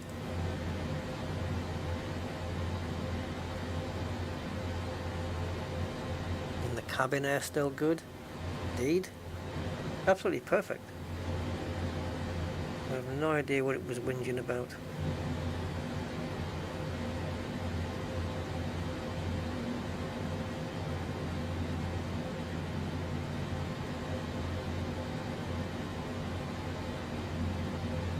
That's nothing to worry about, is it? It's not one. But the pressures are a little bit different. Okay. Yeah, it's supposed to do that. Oh, we do have oxygen pressure. Yeah. That's where it shows me. I was wondering about that before. Can I land this thing? No, that's just the only question left. Will it descend when I ask it to? And can I get it to lock onto the localizer, the glide slope, and then manually take over and land? That's the question.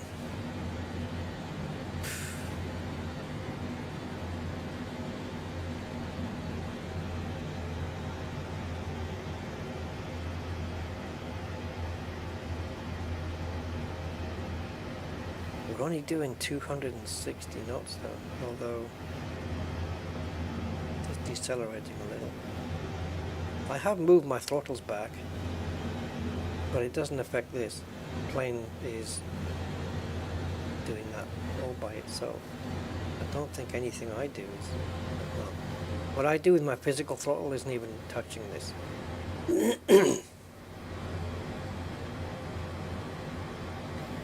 Yeah, the speeds are not that fast, eh? Airbus A320, I'm sure it does 290 when it's cruising. I'm surprised that this is slower.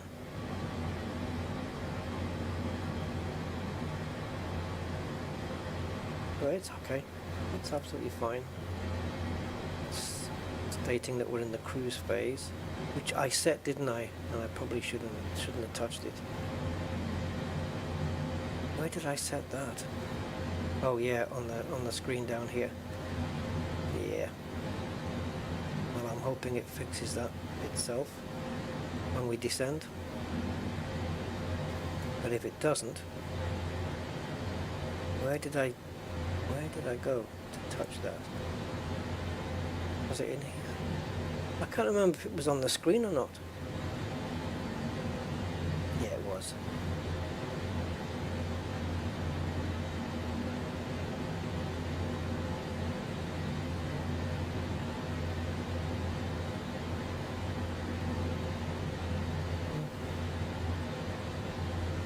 $240 at 10,000.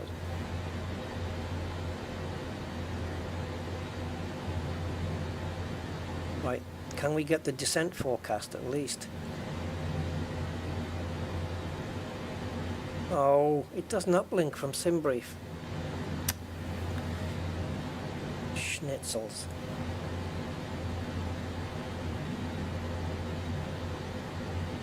Okay, so yeah, we can't get the descent forecast. Descend now. Definitely do not do that, please.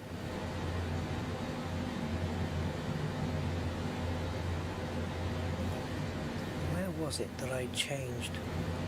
Oh, was it up here?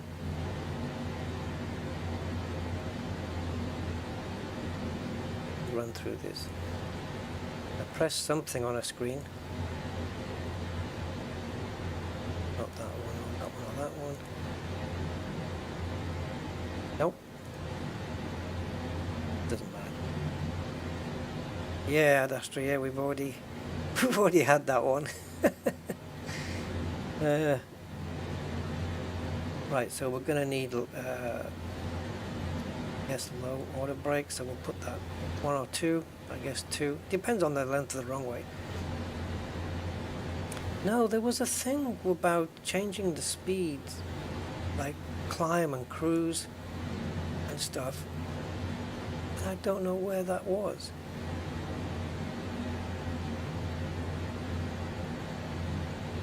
Was it on here? I don't know where I don't know which screen it was in at all. Ah, was it here? Thrust limits? Yes. You see, I selected cruise here. There probably isn't the next page. So I'm just wondering whether this will auto-cancel when we start descending. This is continuous, and this is go around. I don't know. So we've got the climb, thrust limits. I guess are they preset? I'm hoping this course and ILS fills itself in at some point.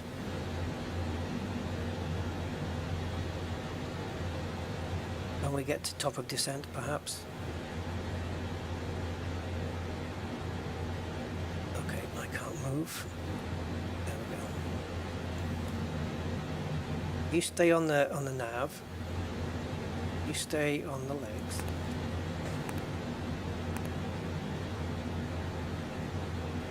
That is that a VOR or a beacon or something? G.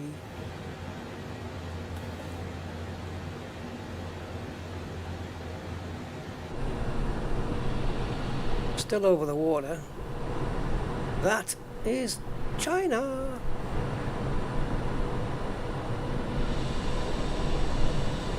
Love the way the wings bend up. Look at that. Oh, that's lovely. That's the position your arms would be in if you could fly.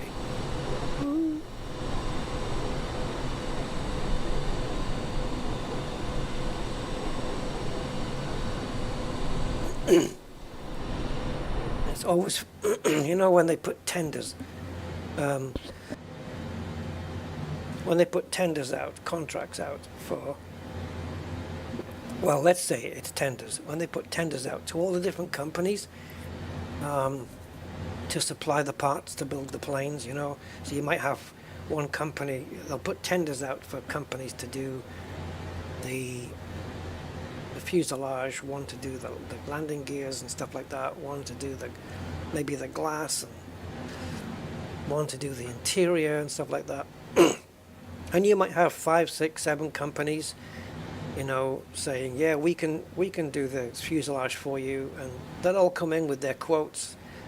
And generally, I would imagine that sometimes the cheapest quotes are the ones that get picked because it allows the plane to be built, you know, the cheapest. So basically, planes are built from parts from all the cheapest bidders. Oh, jeez. Yeah, think of that next time you go and flying. Who's got a flight tomorrow? I don't know. Do they generally do that though? Would they always generally pick the lowest quote? Yeah, we'll do it for the cheapest. And planes built on like all the cheapest quotes. Yeah, before all the bolts shake loose. I'm hoping this plane seems very smooth though. Smooth, quiet, really, really nice.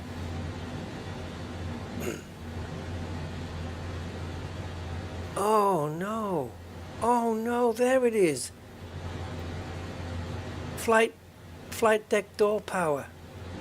Well, get effed.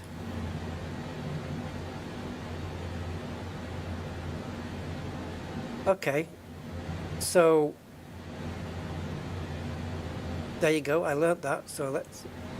Yeah, it's gone off. Right, checklist incomplete. That's. Not going to worry about that. That's the checklist here. But if we just do this and this and this and this and this, and then just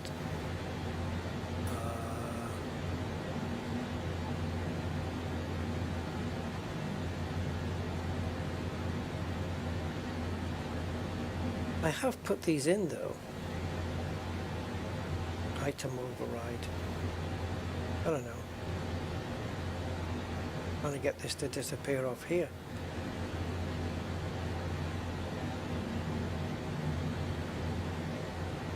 These have to be manually ticked, I guess. Takeoff speeds, V1, VR, V2. Those are in. They freaking better be. Otherwise, we're going to be in some whole hell of trouble. It doesn't matter though, we've taken off already, so they're not needed anymore. But, yeah. Checklist complete. Alright. So, this is the before start checklist. Before taxi. Well, okay. Tick, tick, tickety, tick, tick, tick, tick.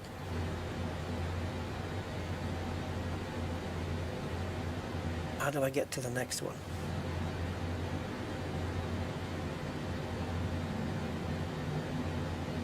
Or takeoff. Yay, she gone. The only thing left is the tail strike. I don't see me getting rid of that anytime soon. Oops. Oops. So, yeah, you can go away. Tail strike never happened. Okay, I'm learning as we fly.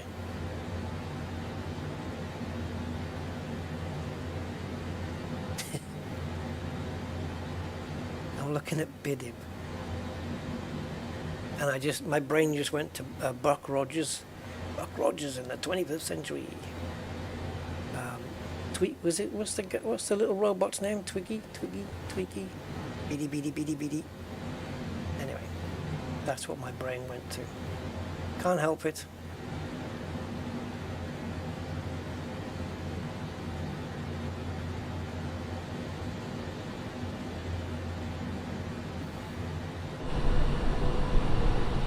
Well, we're definitely in Chinese airspace. And we have a plane beneath us. Come on up here. The weather's lovely.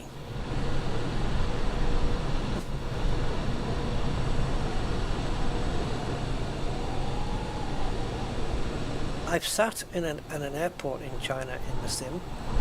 I've never been over the mainland before.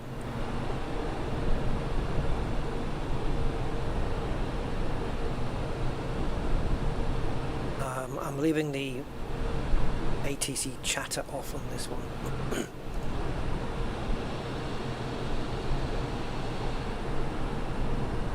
Got some clouds over there, so I have no idea what the weather's going to be like. Didn't check. Oh, but we could. I don't know how far away we are. We're quite a distance from the airport, I would say. But if we look at something close by, let's say ZFEC. Let's go to weather. Better. Maybe it'll show us something close by. Oh, this is where we're going. 570 kilometers away. No METAR available. Give me something closer. Really? Oh, the Chinese put out the weather information. There we go.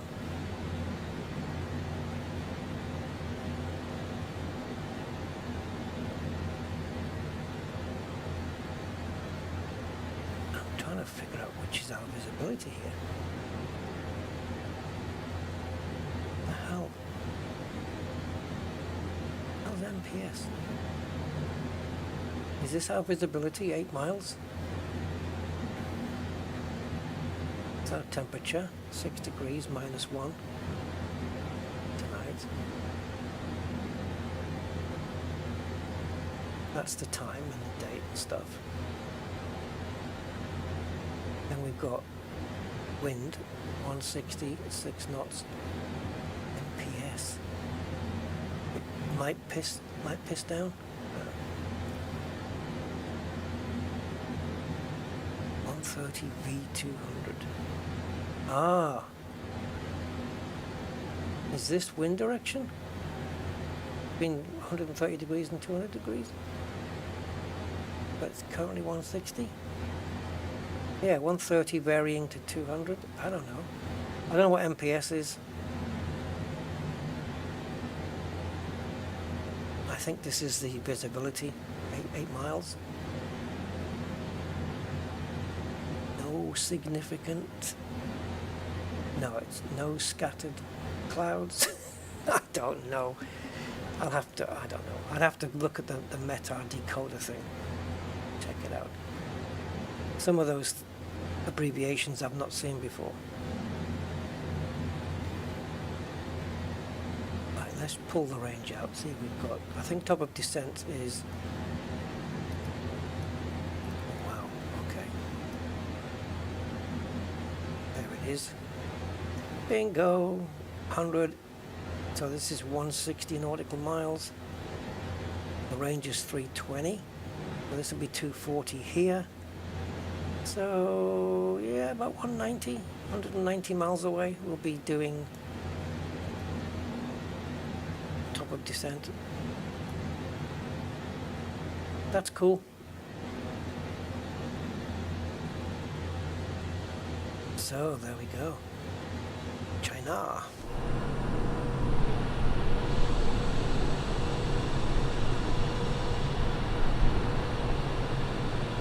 She wondered what it looked like. Very mountainous over there. Oh, look at that guy. Whoa. Fast when you see it from that angle.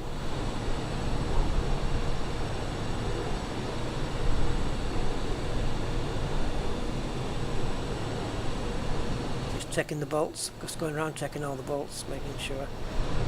Got a big tear in the aircraft. Somebody's ripped a hole in it.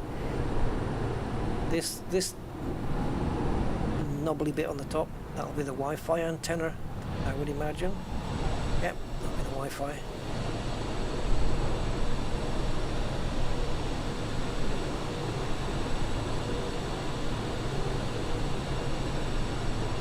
I don't have any liveries for this plane as yet. I haven't grabbed any from flightsim.to, but upon a successful flight, I think I might grab some, because it's, you know, I'd like to yeah, I'd like to fly this again, especially to do a long distance flight. That would be pretty damn cool.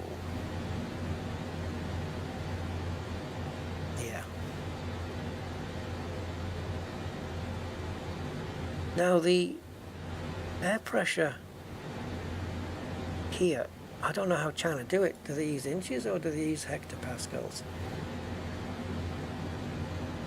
I think it was in hectopascals, wasn't it?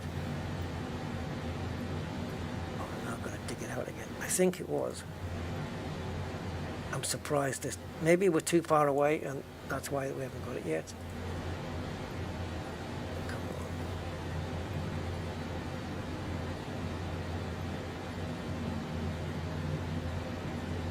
Which one did we get a metaphor?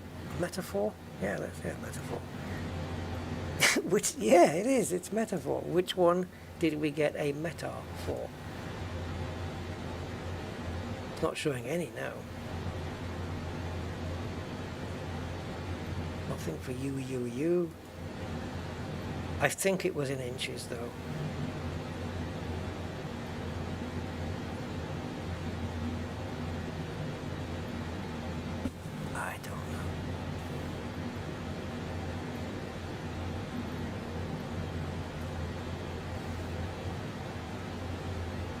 Tell you what, I have an app on my phone which can get it, which can get me the meta I need.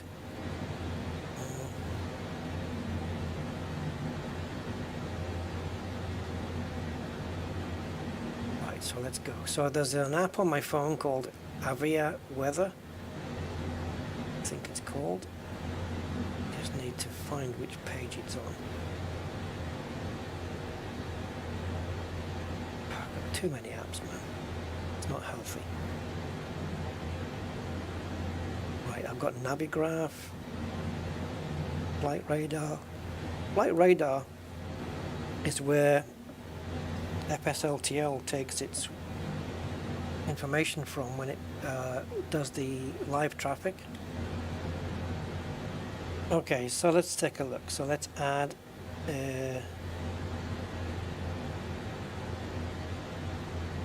one. So search ZYCC Changchun, China. Okay, Meta QNH 1027. Oh, that's hectopascals then. But does that mean that China does hectopascals? We'll switch it over in case.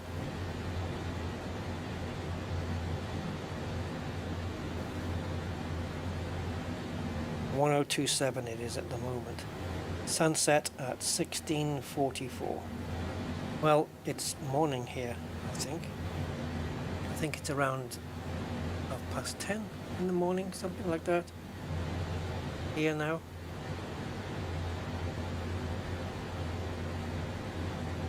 Can't believe the speed, it's so slow.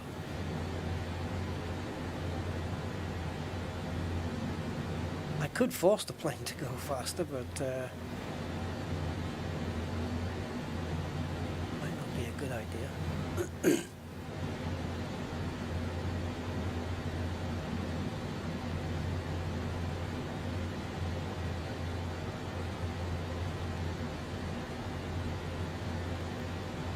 I don't want to press anything that's going to make the plane do something I don't want.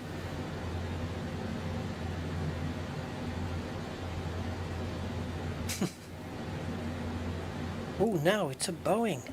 Yes, so I'm wondering, when we get to top of descent, because the VNAV path is on, right here, when it gets to top of descent, unlike the Airbus, will it start to descend and make this altitude on its own?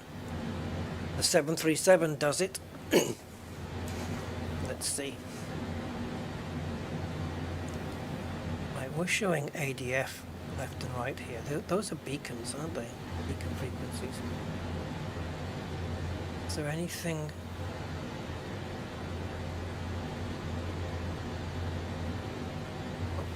I'm just grasping at straws here thinking, is there anything that changes it to ILS?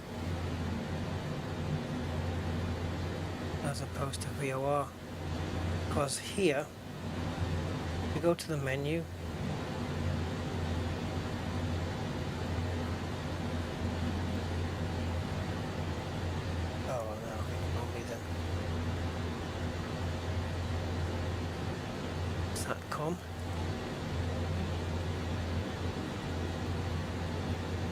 right, so these are all the current active frequencies.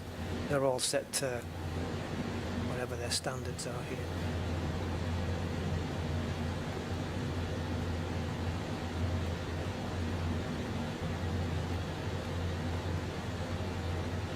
Alright. So this nav, if I switch that on,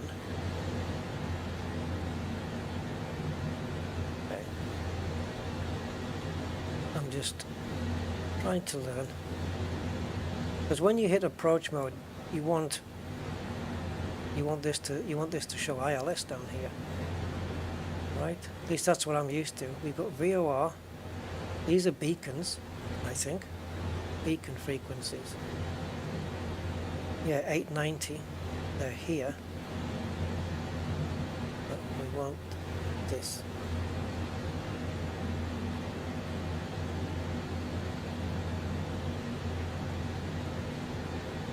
Won't let me put in the actual frequency here, 109.3. It won't let me put it in.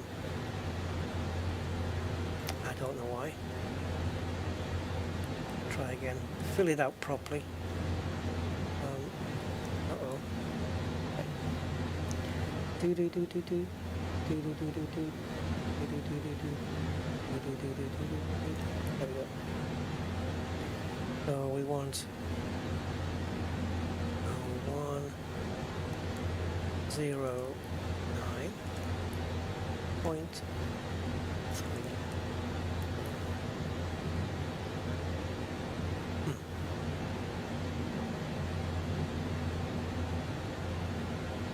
Alright, So when we start descending, if it doesn't fill this in,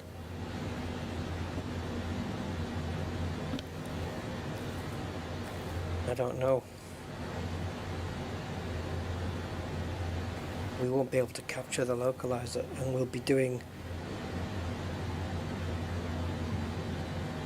I don't know, an RNAV landing, I guess it would be, wouldn't it? Yikes, I don't know.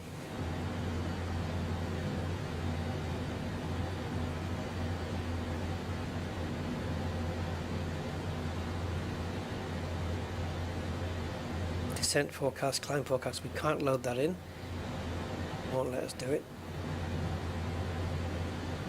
What about in here?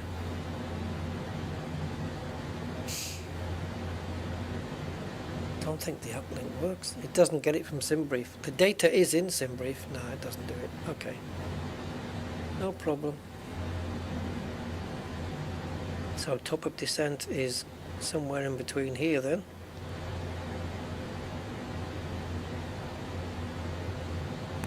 So we've got 22 plus another 40 and then an indeterminate amount.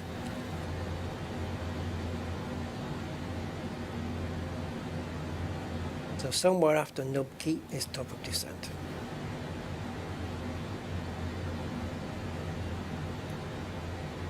There it is. 80 something. This outer circle is 160, this is 80, and so this will be 120. So yeah, about 90 something miles, nautical miles. Come on, buddy. Oh, it's got it. It's got it. It's got the heading, and it's got the ILS frequency. So why wouldn't it put the heading here in the course? Why wouldn't it do that? It's picked it up. Woohoo! Must be dependent on range then, I guess. So 056 is the inbound course. It's not actually, it's 058. But okay. For the sake of 2 degrees, I'll do what I can. I think that's what it must be. Or is that glide slope? ILS glide slope. I don't know. Isn't this is only 2 numbers off the inbound course, so that's why I'm assuming it's that.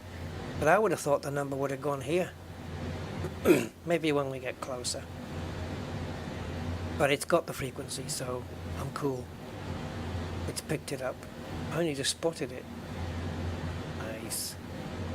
Very nice. This range is a bit too high, so bring it down to 80. Yeah, it did, it got it. So I might not need you after all.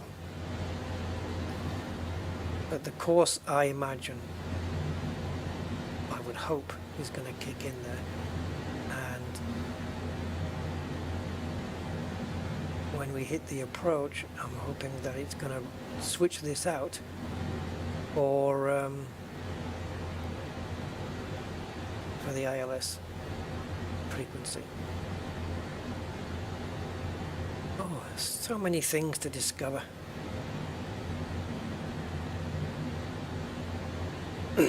So before we hit top of descent, I could do it a little bit later on, but I'm going to set the auto brakes to 2. I don't forget later. Also, we're going to have to arm the speed brake. And also, now the flaps, look at this. Instead of going 15 to 20 and 25, it's got 17 and 18 as well.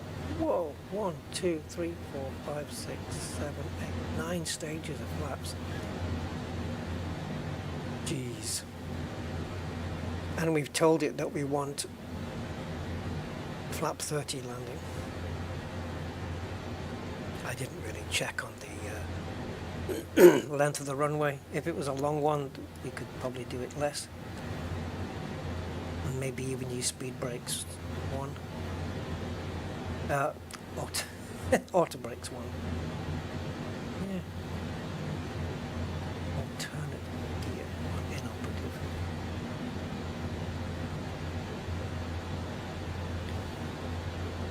And the little diddly handbrake down here. Parking brake, sorry. Keep calling it a handbrake. But I drive cars, I don't fly planes. Snowy rivers, I guess. I don't know. I've kept the anti-ice on the whole time. Probably really didn't need to. I don't even know what the temperature is in our destination airport. Let's have a look. No. Get the hell out. Right, it says no clouds, visibility at least 10 kilometers, which would, yeah, 8 miles, I think it showed us on here. Okay. Temperature, minus 14 degrees. I'm keeping the anti-ice on, and I'm going to put my big coat on. Minus 14 degrees is, yeah. Our windows would probably frost over if we didn't keep the heating on. Does this work? Maybe. I'm telling you, man, minus 14. That's a bit nippy, isn't it? A wee bit cold. This is good for lining up the runway and stuff. You've got your flight director and everything, and this looks like a plane, doesn't it? Fuselage and the wings. Oh boy.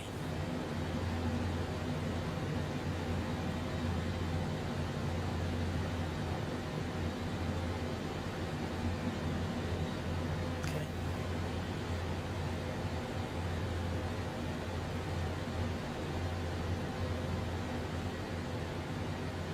Oh, the moment of truth is coming. Nearly just about 40 miles away, top of descent. I'm not gonna force the plane to descend with the button. I'm not gonna hit selected. I'm gonna see if it does it on its own first. The 2,900 altitude is armed. We've got the decision altitude in as well.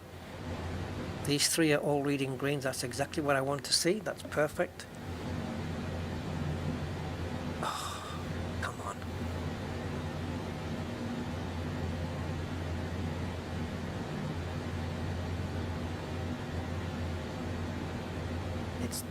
It's tilting the plane. Look, it's got the anteater nose coming out. It's just getting itself back on track here.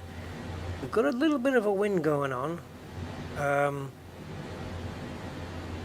70 and 270 is pushing this way, so it would naturally pull the tail out, but this plane seems to be less affected by it. It's still on the line. You can see, look, you can see the white line is just a little bit off from the purple, but it's not like these Airbuses where, you know, you can see it slightly skewed against the flight plan. This is a bigger plane, so maybe it doesn't affect it so much. But yes, 70 knot wind. Chris, yay! You like me now, but the opposite. You're the one watching streamers at 4 AM my time when it's... Yeah. It's just the life we lead, isn't it? It's just weird. But it upsets everything though, you know, because I end up eating so late, which then goes on to upset my digestive system, which is probably why my guts have been a bit weird the last few days. At least I'm hoping it's just that. We will see.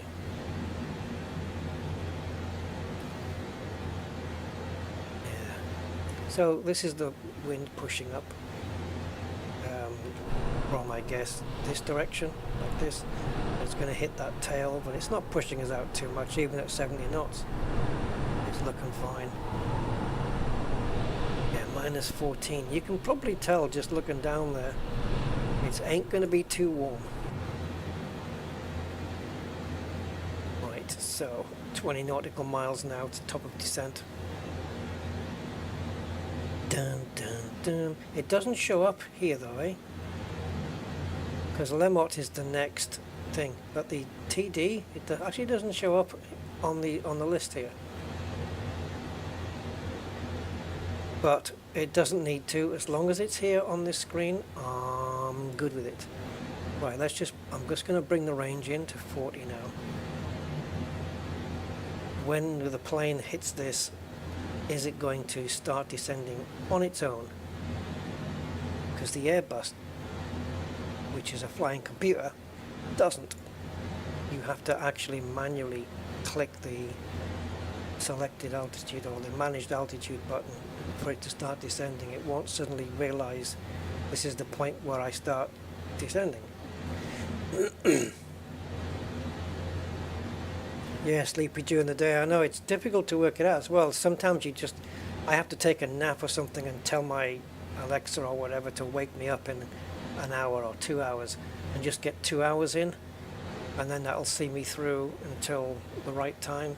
I don't know, I try all sorts of things.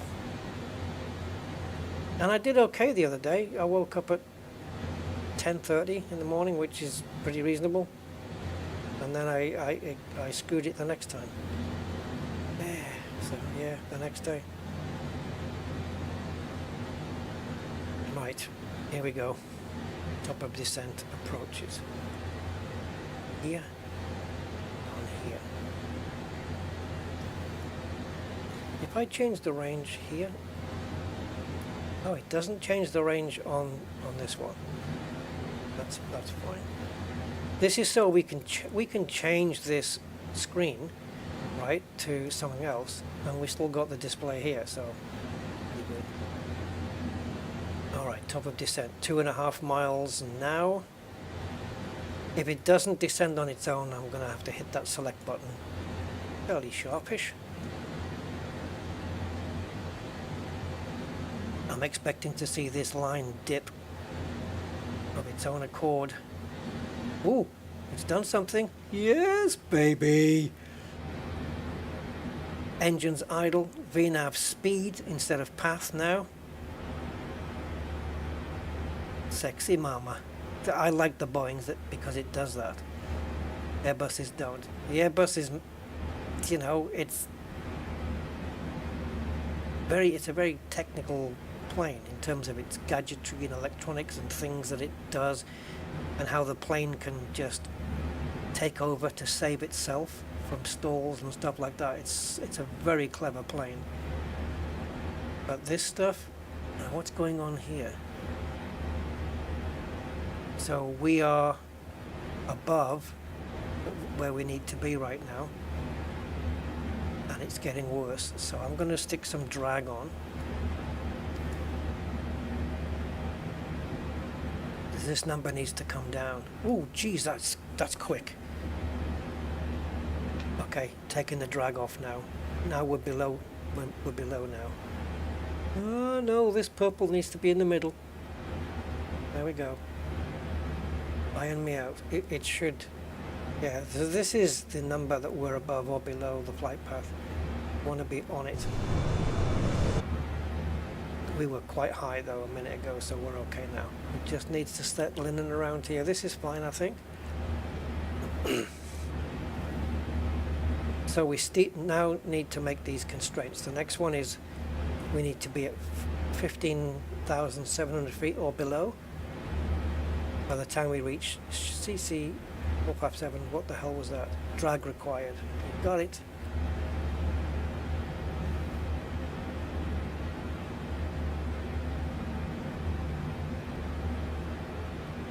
I think I'll let myself dip under for a while. Just let's have a look at the wings, see if we've got that. Yeah, there they are. Look, the slats are all out, giving us just a little bit of extra drag. Taking the drag off now. Traffic.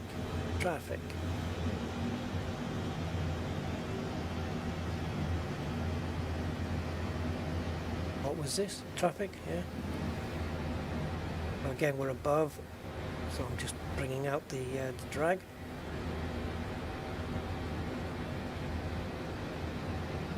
And I'm guessing some of the reason it's descending this way is just the flight dynamics need to be improved a little, I would imagine. I know there's traffic close to us. Yep. And I think, was there someone below or was it the guy above? Oh yeah, look at that. Whoa. I don't mind being a little bit below the flight path. Right now we're bang on it, which is cool, but that's with the spoilers. Oh no, the spoilers are in. Oh, I don't remember doing that. Okay. So we're fine. These two, that white line and that purple triangle, need to be together.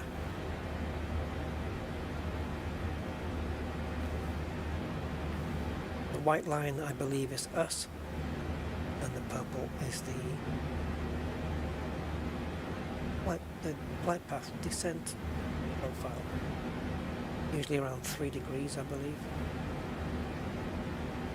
If we go too far above it, you know, I'll stick some more drag on.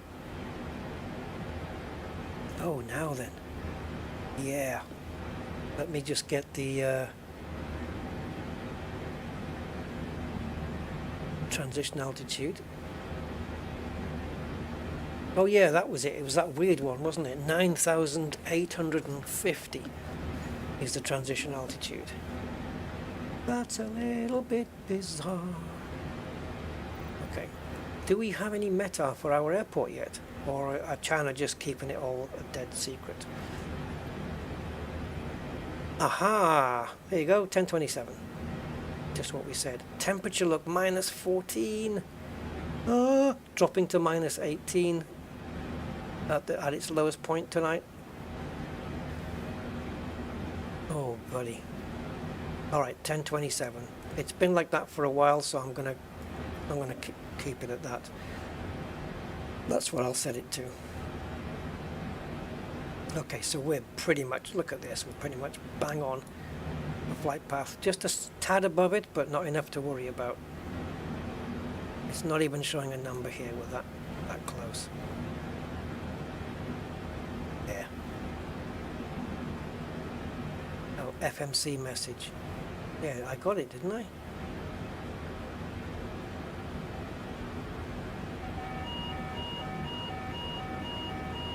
Overspeed. Okay. Gonna add some drag then. What's the FMC message? Anything here? Okay. Yeah, I'm gonna keep the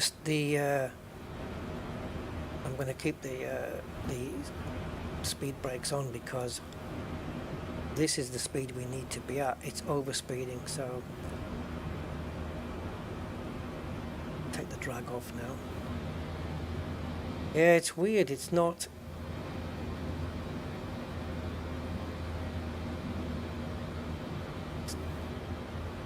managing to stay at its speed. You need to stay there. Idle the engines if you must. So we'll keep an eye on the speed here, and also this. Don't want to drift too much out. Now we are, you see, having to add drag again. What is going on with this?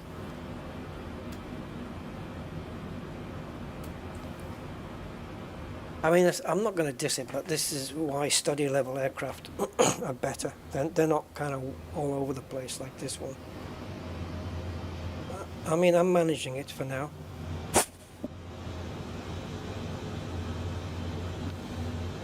Best thing I did was put a button on this speed brake, but I'm not sure if you're supposed to go all the way back during descent. I think you're only supposed to pull it back halfway. It's 50% at most. Anyway, speed is stable. This flight descent path is stable. As long as these match up and this matches up, I'm happy. So 1027 is the thing we're going to set it to. And so it's going to definitely be hectopascals then. It's not going to be inches, despite what they might go in. We can already set it on here if we want, because this is just a standby instrument. So it doesn't affect anything that I know about. There we go. Doesn't affect anything. When we get to 9850 or 900 altitude, I'll set it on the main ones.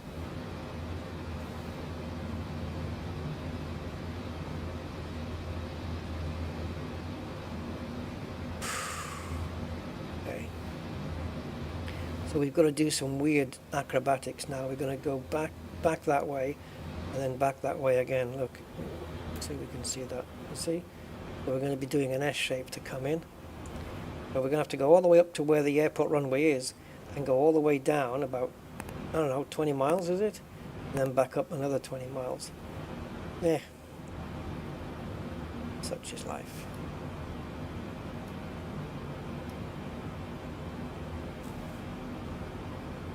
Right. We have a new reference speed, so we want to make sure that it's going to reach that.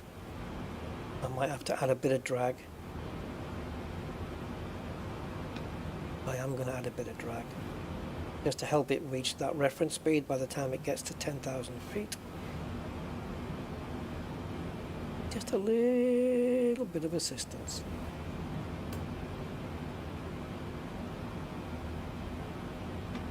Okay, take the drag off now. Should be able to make it easily in time.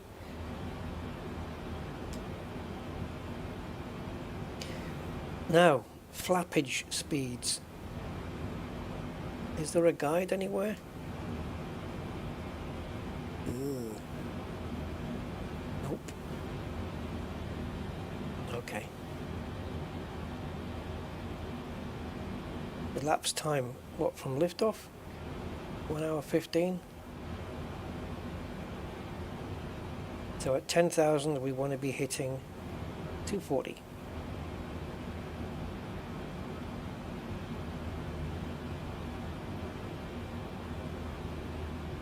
Pretty good. And we're bang on the flight path as well.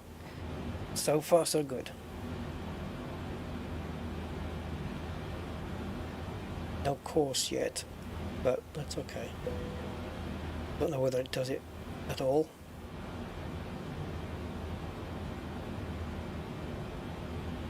Right, so I'm going to be changing the air pressure very soon. Yeah, so the plane has stayed at 240 because that's its instruction here, and it will be all the way down until we start reducing speed. Hey Roger, how you doing, matey? This is a stream for insomniacs and people in different time zones. Oh, Jesus.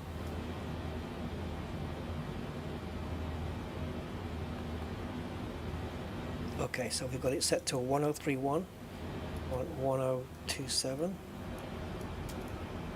Come on now.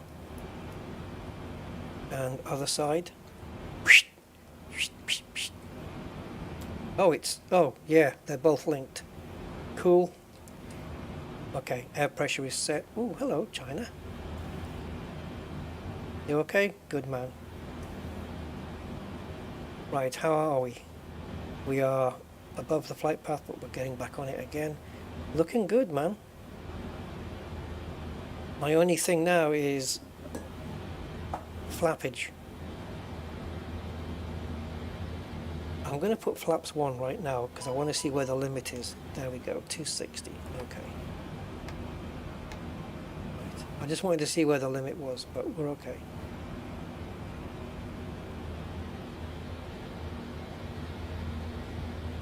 I think I've made the plane reduce speed by doing that. Sorry plane, didn't mean to interrupt the flow of your day. I think I'm not going to use like piddly flap amounts. I'm just going to go to 5, 15, 20, 25 and 30. I'm not going to use anything in between.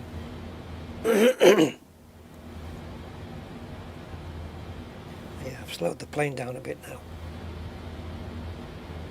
I think we're supposed to still be at 240. But bringing my flaps out, I've forced the plane down to the to the up.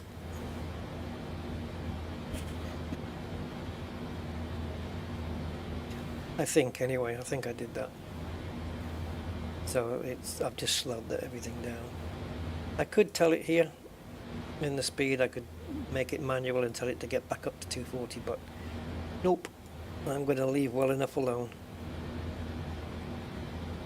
And I think when I engaged the flaps, I told the plane, "Can you get down to the flaps?" Yeah. What to do when you have both? I don't know. Change. I don't know. It's like me. I've just got to change something in my life. Change the times I eat. Don't stream for 6 hours, so your brain's buzzing. Yeah.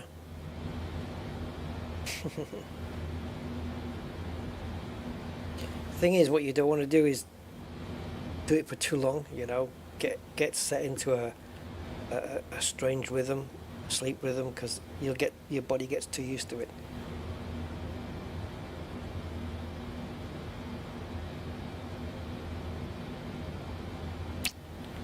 All right, we're gonna make this turn.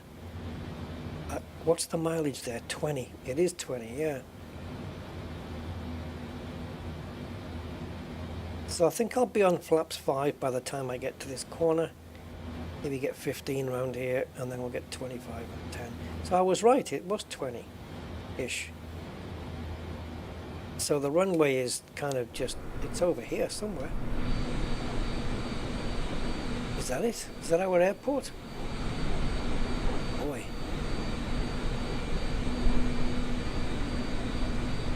This could be our airport. It doesn't look much from here, but I think that's our runway. Because remember, it's only got one runway? Well, I'm only seeing that one. I think we're landing here. But we have to go 20 miles out and then do a turnaround. Come on, Big Bird. You can do it when you B&Q it.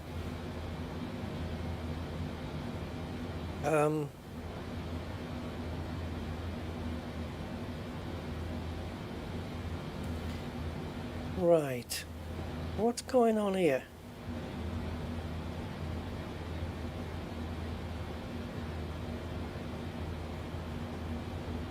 Where's my purple triangle gone, and where's my descent path thing gone?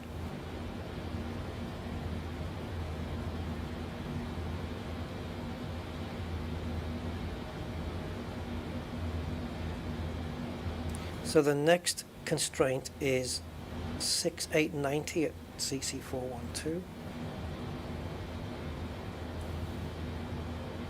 Oh, these have come on themselves, look. Huh? There's normally a button you have to switch on to bring them on, but oh, this LS, at least it's LS in the Airbus, isn't it?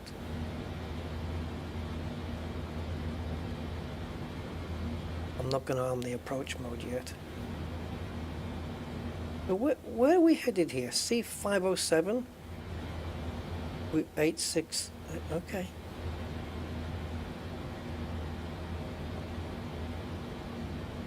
C505, same, and we start descending in between these 2 points.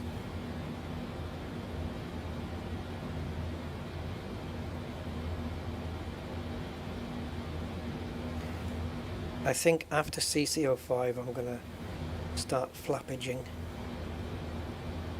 Is it? Hey, Casey.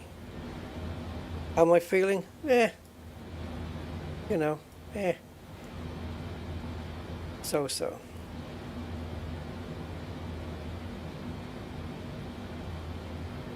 The hell is ED?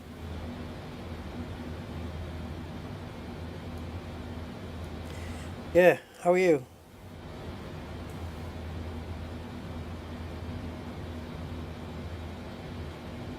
We are okay, aren't we? Yeah, we are. we're not on a constraint here, so all right. It's weird that we've lost the flight path thingy, a jiggy. Hoping I didn't press anything. Yes, this is Microsoft Flight Sim, indeed. And we are over China. We're somewhere in China, just coming into land. This is my first time flying this plane, so I might crash. Or something else will go wrong. I'm sure. I can't work out. Flap limits. Thank you. So we're currently at 221, so we can get to flaps 10, but we can easily get to flaps 5. Okay, I'm happy with that. So flaps 5 is 125, isn't it? So it's 1, where are we? 1, 2, oh there we go. It does not 125 at all. So there, flaps 5. Checklist incomplete. Yeah, I didn't do the checklist, so what? Big deal. You know, sue me.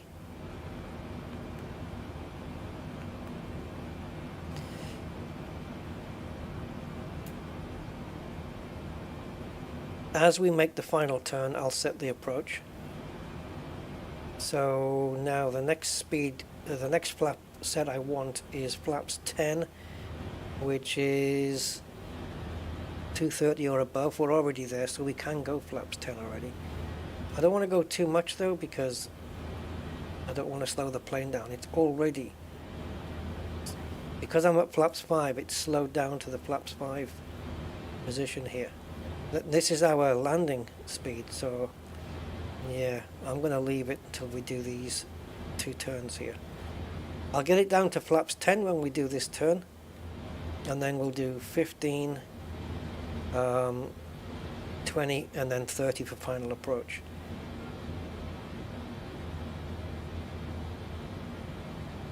Do I have GSX? I do.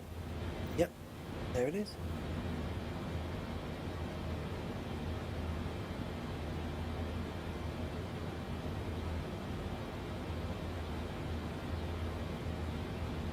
Sometimes I use it for the pushback.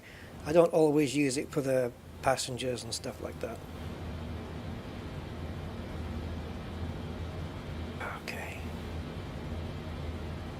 One more turn after this one, and good.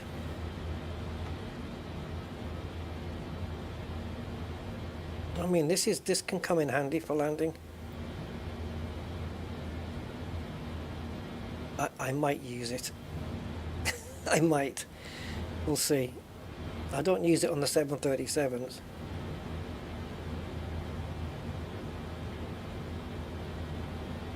Right, so my next flappage setting is actually 15. Is it what we're on now? We're on 5, so it's 10. If I go to 10 now, now we're descending to the descending. And now we're slowing down. Oh, now we've got our thing back. Now we've got our thing back again. And we're slightly below the flight path, which, that's good for me. I don't mind that at all. Alright. So, hoping we're not going to use the speed brakes anymore. Let's get them armed. Speed brakes armed, auto brakes set. Is it good? Oh, yeah, it is. GSX is good, as is Flight Sim. Yeah, Flight Sim's amazing. Yeah, GSX is, it's enjoyable. If we get a good landing and everything, we'll probably do a deboarding with it or something. So, our landing speed then, flaps 30, 135. This is our final approach. Reference speed. What that is, 136 or something perhaps. Right, so we are now flaps 10, so I'm going to go flaps 15 now. And then I'm going to nip it straight into flaps 20 and then just go straight to 30. I'm not going to bother with 25. And as soon as we straighten up here, oh, we've got a plane coming out. Oh, it's not going to hit us, is it? We got traffic right in front of us. Or above us. There it goes. There she blews. Okay. How far are we from the airport? 6, 7, 8, 9, 10, 11. Okay. I'm going to activate the approach mode. Now. And also, the runway is here, so when we get to final fix, we'll bring the wheels down.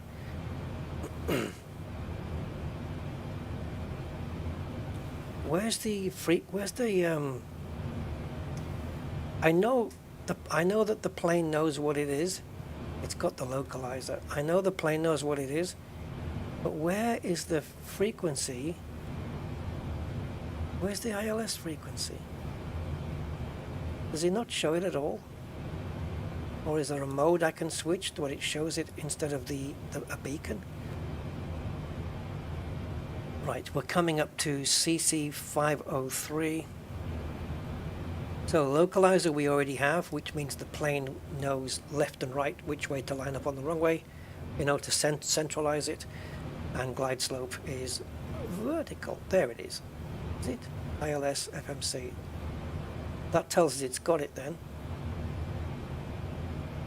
Okay, that's good enough for me, I think. Right, what flappage are we on? 15. Straight down to 20. And then we'll arm flaps 30. The plane's going to want to decelerate down to 150 something now. Then we'll arm flaps 30 soon. I think at the final fix I'll do flaps 30 and we'll bring the gears down. And by the time we get to Phoenix, by the time we get to what would it be, 2,960 I think it is, it should hopefully pick up the glide slope. Please.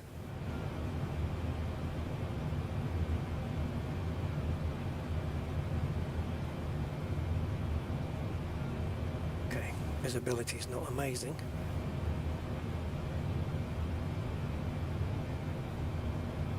Oh, you're getting GSX? Yeah. Yeah, it's quite useful. There's lots of GSX profiles you can download on flightsim.to for the airports, so that GSX knows where all the jetways and stuff are and how to use them and all sorts of stuff. Right, the glide slope. Shouldn't it be blue if it's armed? It's showing white there.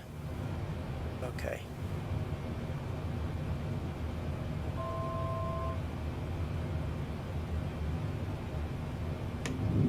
Okay, landing gear down, flaps. Landing gear. Landing gear. Flaps 30. Landing gear. Landing gear.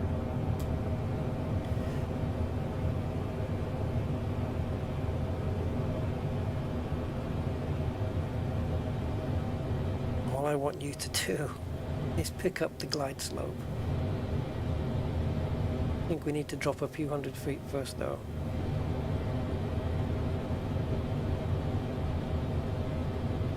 Shouldn't it go from there to here? It should say GS here in green. I don't know how this plane does it. Come here.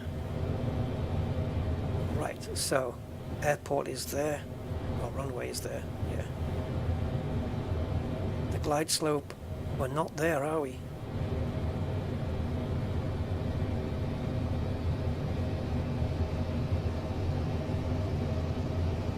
Oh, come on, Diamond, get in the middle. Yes, baby, it's got it. Right, I don't know if I can do a manual landing here, guys, because I can't see anything. We're in full landing configuration now, but Is this just the pollution? I mean, is Beijing the same like this? And you don't have two autopilots. You've got two buttons, but you don't have two, so the auto landing is going to be on. But we've got the approach mode on. It is descending. It's doing everything it's supposed to do. Rollout and flare are armed, but I don't know, unless I'm going to be able to see the runway, I might have to do an auto land here. Is this pollution? Okay, Casey, enjoy GSX. Guys, is this pollution? You would think so, right? This is our runway here, right? I think it's just in the middle of this reticle. Oh. Well, theoretically. Oh, there's the runway. There's the lights. Oh, buddy boy.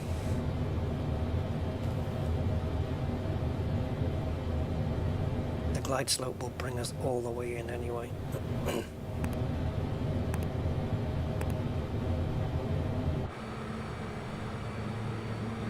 I can't see anything, guys. I could probably manually land, but I can't see the outline of the runway at all, so I'm just going to let the plane take over for a little while longer. I may disconnect right at the end. It wouldn't be that difficult to auto land this. I don't think I'm in any risk of having a tail strike.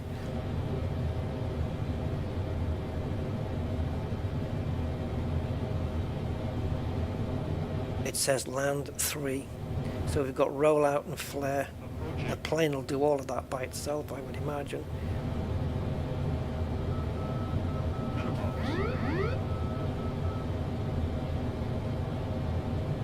Oh, it's amazing. I just let the 50, 40, 30, 20, 10. I just let the autopilot go, and then it's amazing how when you do that, when you switch the autopilot off, how much drift you get straight away. Right, so retro's on until we get down to 70 knots. And then off again. And we're good. That was a perfect landing. Textbook, baby. That was nice. Smooth as you like. The plane did everything right. The glide slope, the localizer, the whole lot. Right, I'm just bringing up the flaps now. A lot of stages to do. Just gonna quickly stop it here, because we should be putting on the APU. That was slick. Guys, that was nice, very nice. Okay,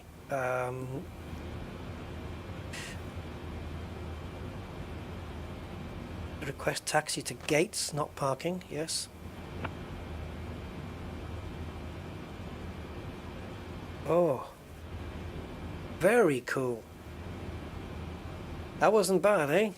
For my first ever flight in this plane, I haven't looked at any instructions. I just worked it all out based on my knowledge of the other Boeings and common sense, I think. And I'm sure I missed a few things out. I did the tail strike, but I put that down to physics. I wasn't expecting the nose to just jolt up in the way it did. It doesn't. PMDGs and Phoenixes don't do that. And this is a bigger plane, so I certainly wasn't expecting that. So the tail strike, yep, okay, that's noted for next time. The door lock thing, yeah, we didn't get the power switched on for that. I know where that is now. But yeah, everything else, all the fundamental stuff like the flight plan, the performance figures and everything, and you know, bringing the plane down, all the descent phase, which has usually been my weakest thing, that's all gone absolutely to plan. I wish more of my flights were like this. And this airport we're in right now, it was downloaded from flightsim.to. It is freeware.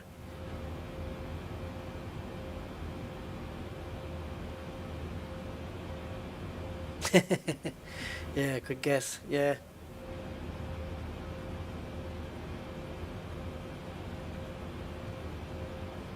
Wow. Oh, the slats, of course, the spoilers are still armed. Happy? Happy.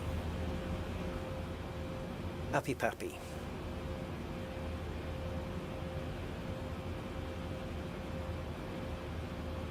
This is a big box. I hope in Flight Sim 2024 they separate this box from the taxi ribbon, because the taxi ribbon options are the same. Like if you set the taxi ribbon on and off, then you'll get the dots leading you to the parking place, you'll get those switched off, right? But it also turns the box off as well. There is no separate turning off the box and turning off the taxi ribbon. You can't separate those. So I'm hoping that Microsoft do that in 2024.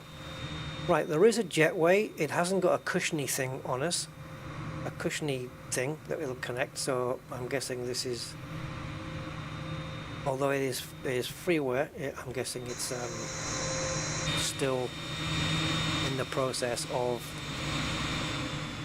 being worked on, still a bit of WIP, work in progress, but it's kind of looking nice. The shape of it is weird. And we have the big car park with all the knockoff branded cars. Yeah, Changchun Airport. So South Korea to I should have made that clear. It was South Korea we took off from. Just to keep Mr. Kim Jong happy that it wasn't from there. You are currently parked at the wrong parking position.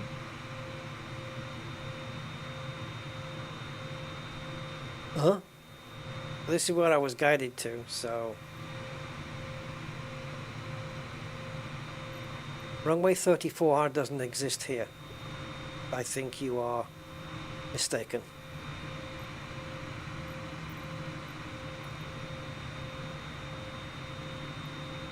Is it still in that follow me mode that we had when we took off? That would explain a lot. You need to stop the engines to request ground services. Ah, yeah. No, you're right. Is the APU up? APU running? Okay. Kill the engines. So, because the APU is running, we'll still have power.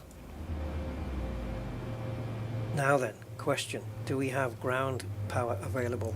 Yeah, we do. We only need the front. The aft ground power, don't need that. So that, because we've got that now, we can turn the APU off and just run it off ground power. Nicely. And GSX will hopefully give us some stairs.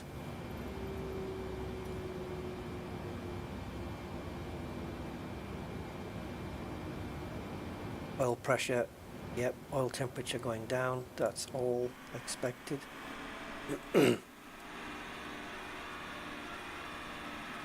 How do you know to go to those doors? Oh, you're going to go through the engines. You're a little bit out, by the way. The door's a little bit to your left. And we got a guy going to the right as well. That's a tight squeeze, that back door, isn't it? I wonder if this one's going to jump to the left. Yeah, 334 people we can have on this plane, and we got, what, 245, wasn't it? So this guy's not lined up.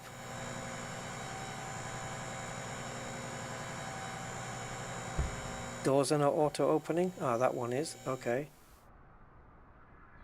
What happens when this one opens?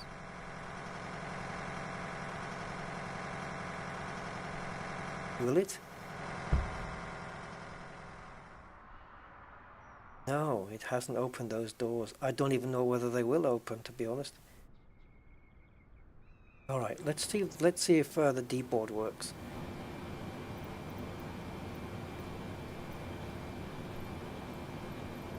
The boarding passengers bus is coming. Right, we can power down these screens now. Really, we don't really need them on, but the doesn't matter, I'll leave them. Right, so this is disarmed. Engines are down and off. Flaps are up. Parking brake on? Yes, it is. APU has just finished its cool down. I'll leave all of this. Get rid of the caution there. Don't need those on the screen anymore. Oh man, pretty good. Yeah, we can start powering down generators and stuff like that. Which screen do I want? This one. Passengers, the boarding starting.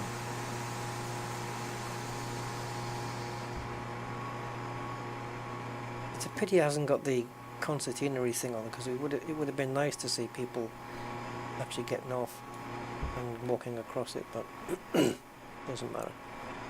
I wonder if people are just going to walk out through this door here. I wonder if anyone's going to come out of this one, to be honest. I have no idea. Look, is this ice on the bottom of the plane? It is. It's icing up. Mind you, it's minus 14 here, so... yeah, we've got ice all over the nose. If I turn the... oh, there we go. If I turn the heaters off... look at this. Oh, we need to get this set up. I wonder if this is fixable. The lighting is beautiful here. I wonder if this is fixable in the GSX settings, where you can tell it where the stairs have to go. I don't know.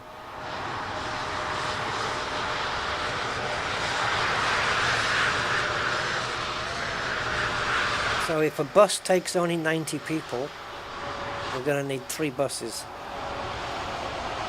Joy. It's a shame they didn't line up and the doors open. Let me see if I can force them. So if we go to... because there isn't a menu here, is there? We have to go to Index, Settings. Oh no, it's not here, it's here. So we want...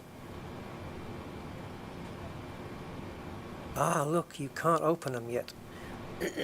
I can open the cargo doors and this rear entry door, but these side doors don't open. But GSX thinks, you know, this plane's got 3 doors, which it does. So GSX is doing okay. And I'm guessing that because these are not active yet, that their position on the aircraft has not been programmed in, and that's why the stairs are in the wrong place. That would be my guess. I mean, we've got... that's lined up, but this one, not so much. It's supposed to open this back one here.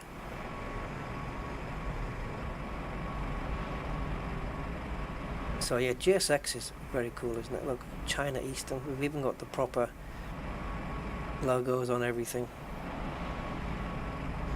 And that plane... oh, it's gone. Is it gone? Yeah, no, the blue one. I want to see what it is.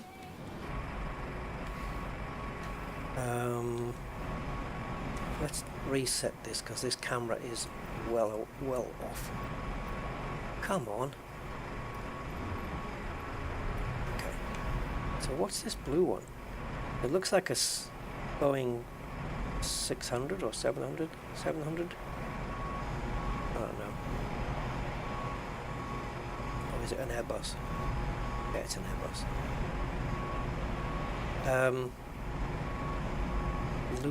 Loong Air. Yeah, we should get it cut then. If you've got Loong Air. Capital Airlines. Capital. China Eastern. Shenzhen Airlines. Air China. China Southern. Small plane. A little bit bigger plane. Yeah. No British Airways flights here.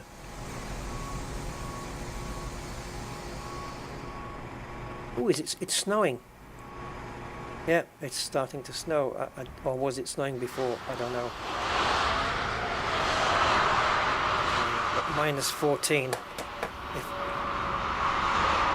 I wouldn't be, if I let me see guys. If I turn off, I don't know how long it would take, but if I turn off the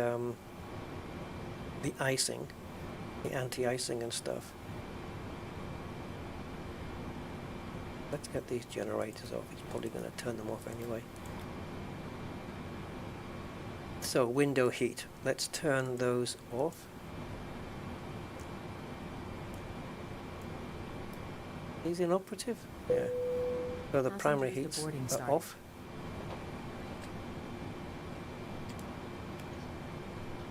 I wonder if we'll see the window start to frost up. Turn all the ice off. And the packs as well can go off.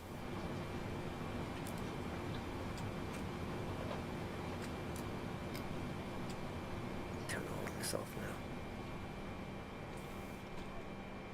Where is the oh, here. I keep forgetting where the fuel pumps are, but they're all here.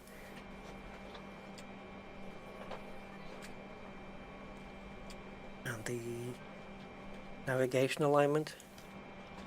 It's not a twirly button, it's a click. Yeah, it's snowing. I think it was -1 last time. Oh, there we go. We got some icing starting to build up. It was -1 last time I started getting crystallization on the window, but you can see it's already started. Just a little bit in the corner here. But yeah, it built up enough on the 747. I couldn't see out the window. There was just like a tiny patch here I could see through, and that was it. And even after turning the window heat on, it didn't do much initially, and then it eventually went away. Well, that was good. That was awesome, and I'm glad I did the whole flight. I wasn't sure whether I was going to be up for it, but I can't believe that took 3 hours and 23 minutes to do a 1.5 hour flight. That's a Rustyism.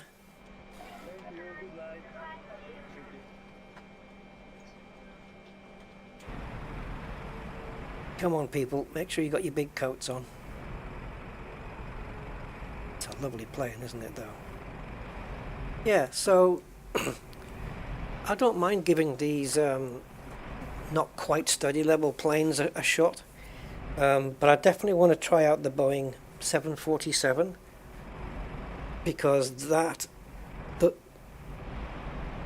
route for this plane. This is the route that we just did.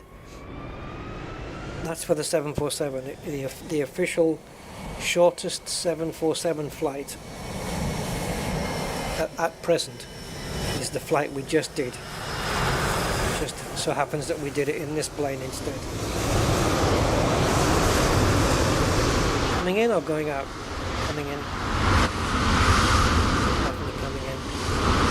304 passengers? No, it's 245. Where are you getting that from?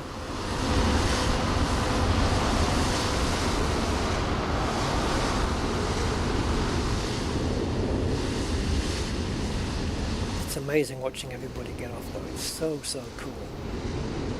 It really adds to the immersion very nicely. Yeah, I'm glad I got GSX. And they don't tell you, I've got the live update, but they don't tell you, oh, there's an update ready, you don't get notified. So maybe every week or 2 weeks, I'll just hit the live update and just let it do its thing. And I think whether there's an update or not, it just installs everything. So you never know if you've got an update or not. You just don't know. Are we getting more ice build-up, or is it actually going away? It looks like it's going away. Yeah, we got a little bit, and it decided not building up. That's a shame. Maybe it's too cold.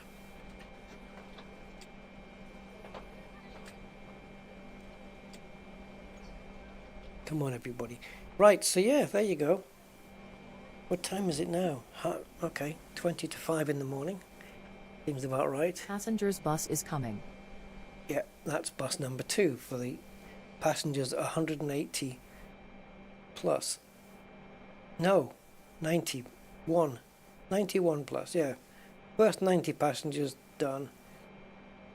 Oh no, it says 67%. Has it done 2 loads? Okay, cool. Yeah. Oh, there's a pair of gloves and a... What the hell? That to break the ice off the windshield. The wipers move. I don't think they don't get anything off the glass. However, the Airbus A300-600, Passengers deboarding starting. the wipers do work. They even smear the glass as well.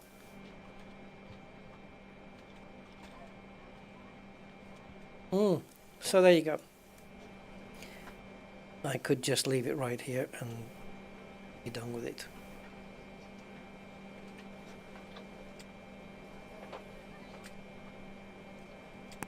Heading or tracking? I had that set to track.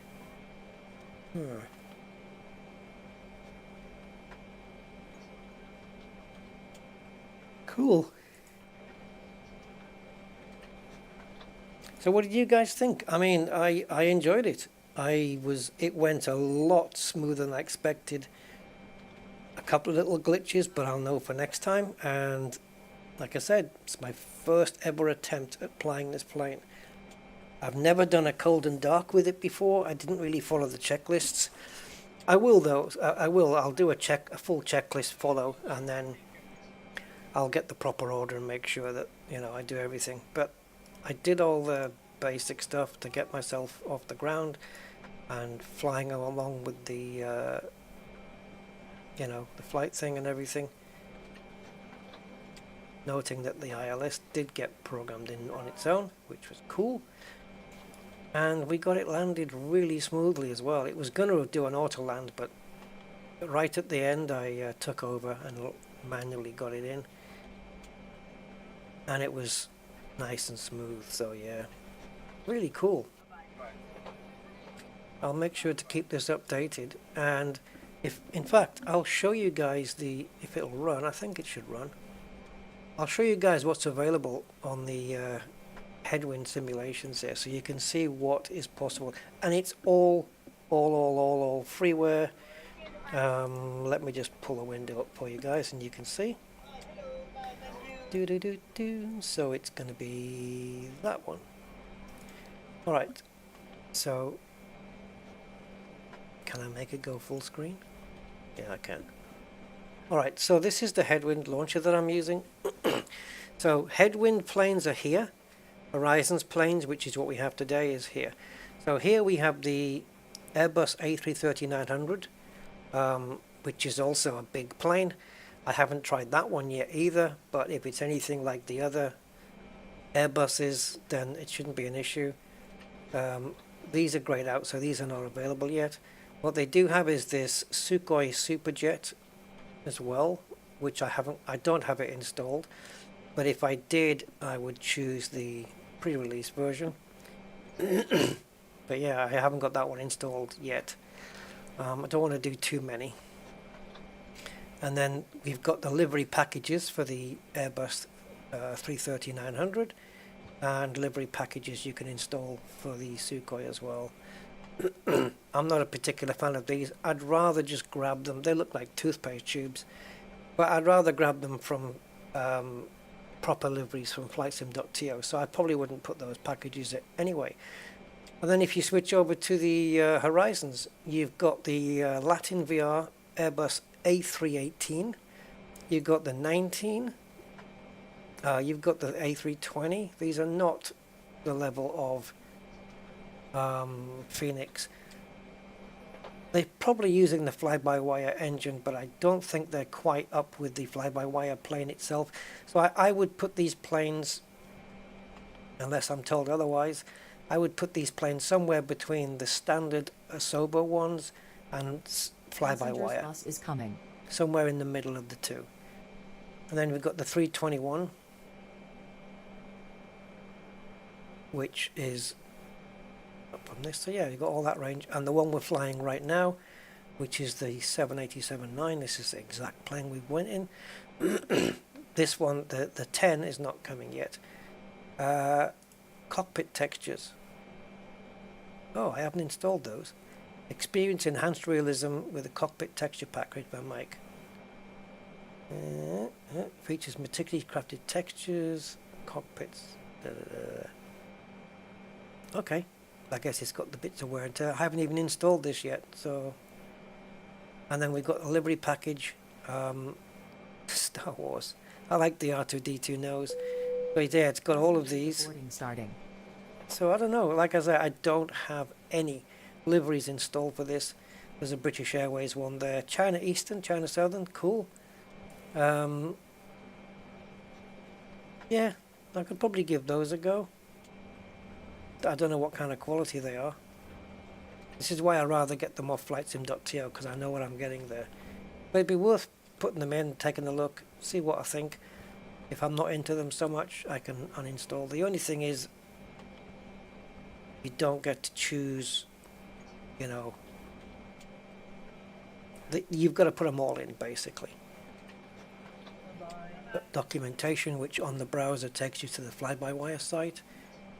And then you've got their Discord as well. Yeah, and all these are freeware planes, so kind of cool. And this is the one we're using right now, with both engine variants, Rolls-Royce and General Electric. Isn't it the case that General Electric they used first, and then there were some issues, I don't know if it was with engine issues or what, reliability issues, and then they switched to Rolls-Royce? It boasts a range of approximately 7,530 nautical miles, carry up to around 406 passengers in a 2-class configuration. Ah, so we've got 314 or something like that, and it's saying it can do it in a 3-class. So what's that? First class, business class, and economy, I guess? Don't know. So yeah, all these planes totally free. And this one I do have installed. Maybe I'll have a go at this one next. Airbus A330. Big plane, big plane, big plane. I'm liking... I don't think it's as big as the Dreamliner, unless those engines are just freaking huge. But I wanna try my hand at some of these bigger planes. I know as well when it comes to tail strike, you can get those with the Boeing 737-900. I haven't done that yet. I haven't tail struck that plane. Crew bus is coming. That's it then. So we just get the pilots out, and then the cleaners can come in and clean all the ashtrays, the vomit that didn't get in the bag, and all the other rubbish that people have made. So this is the bus for the pilots. Yeah. Have a good one, mate. I'm going to turn off now. I'm still wide awake. I'm going to maybe have something very light to eat, like a bulb. Just kidding. Yeah, I'll have something light to eat, and maybe some soup. I'll have some soup, I think. And then just chill out. Crew boarding starting. Okay, anyway, there we go. We're going to see the captain and first officer and crew get off now, but other than that, it's been cool, and I will thank you guys for stopping by. I'm just going to sit here until the ladies and the two captains, yeah, well, you know, captain and first officer, when they get off, I will end the stream. So, anyone wants to stick around for that, you can. And I will definitely be flying this plane again. I enjoyed it. I'm just going to learn a bit more about it, and I maybe want to do a long flight with it. I've been dying to do a transatlantic flight for ages, the London to New York flight. I did plan it for Concorde, but I think, of course, Concorde's half the time, right? In a plane like this, we'd be looking at 6-7 hours, I guess. Pilots reporting start. Hey Roger, there's a pack coming out for Euro Truck. Is it Scandinavian pack or something? They're going to rework Finland and Denmark and that area. But they're reckoning, they've announced it, but they're reckoning it won't be out for 2 years. Which is, that's one thing, but the other thing means that in 2 years there still won't be an updated or a new version of Euro Truck. It'll be the same one. So there's the, is that the Cappy? Is that Cappy? Cappy and First Officer? Yeah, there they go. Plane's empty now. And we can actually get the cleaners in. I think, right, from here. Can you?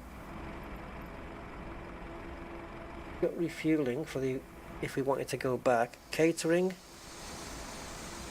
Additional services, yeah, here. Water, lavatory, de-ice. Oh, this is coming soon. I thought we had the cleaners that we where they come in and. I guess not. All right, we're done, guys. That's it. Hope you enjoyed the flight as much as I did. Take care. Thank you for being here, and I will see you next time. Maybe at a more appropriate time as well. Yeah. So, ciao, ciao.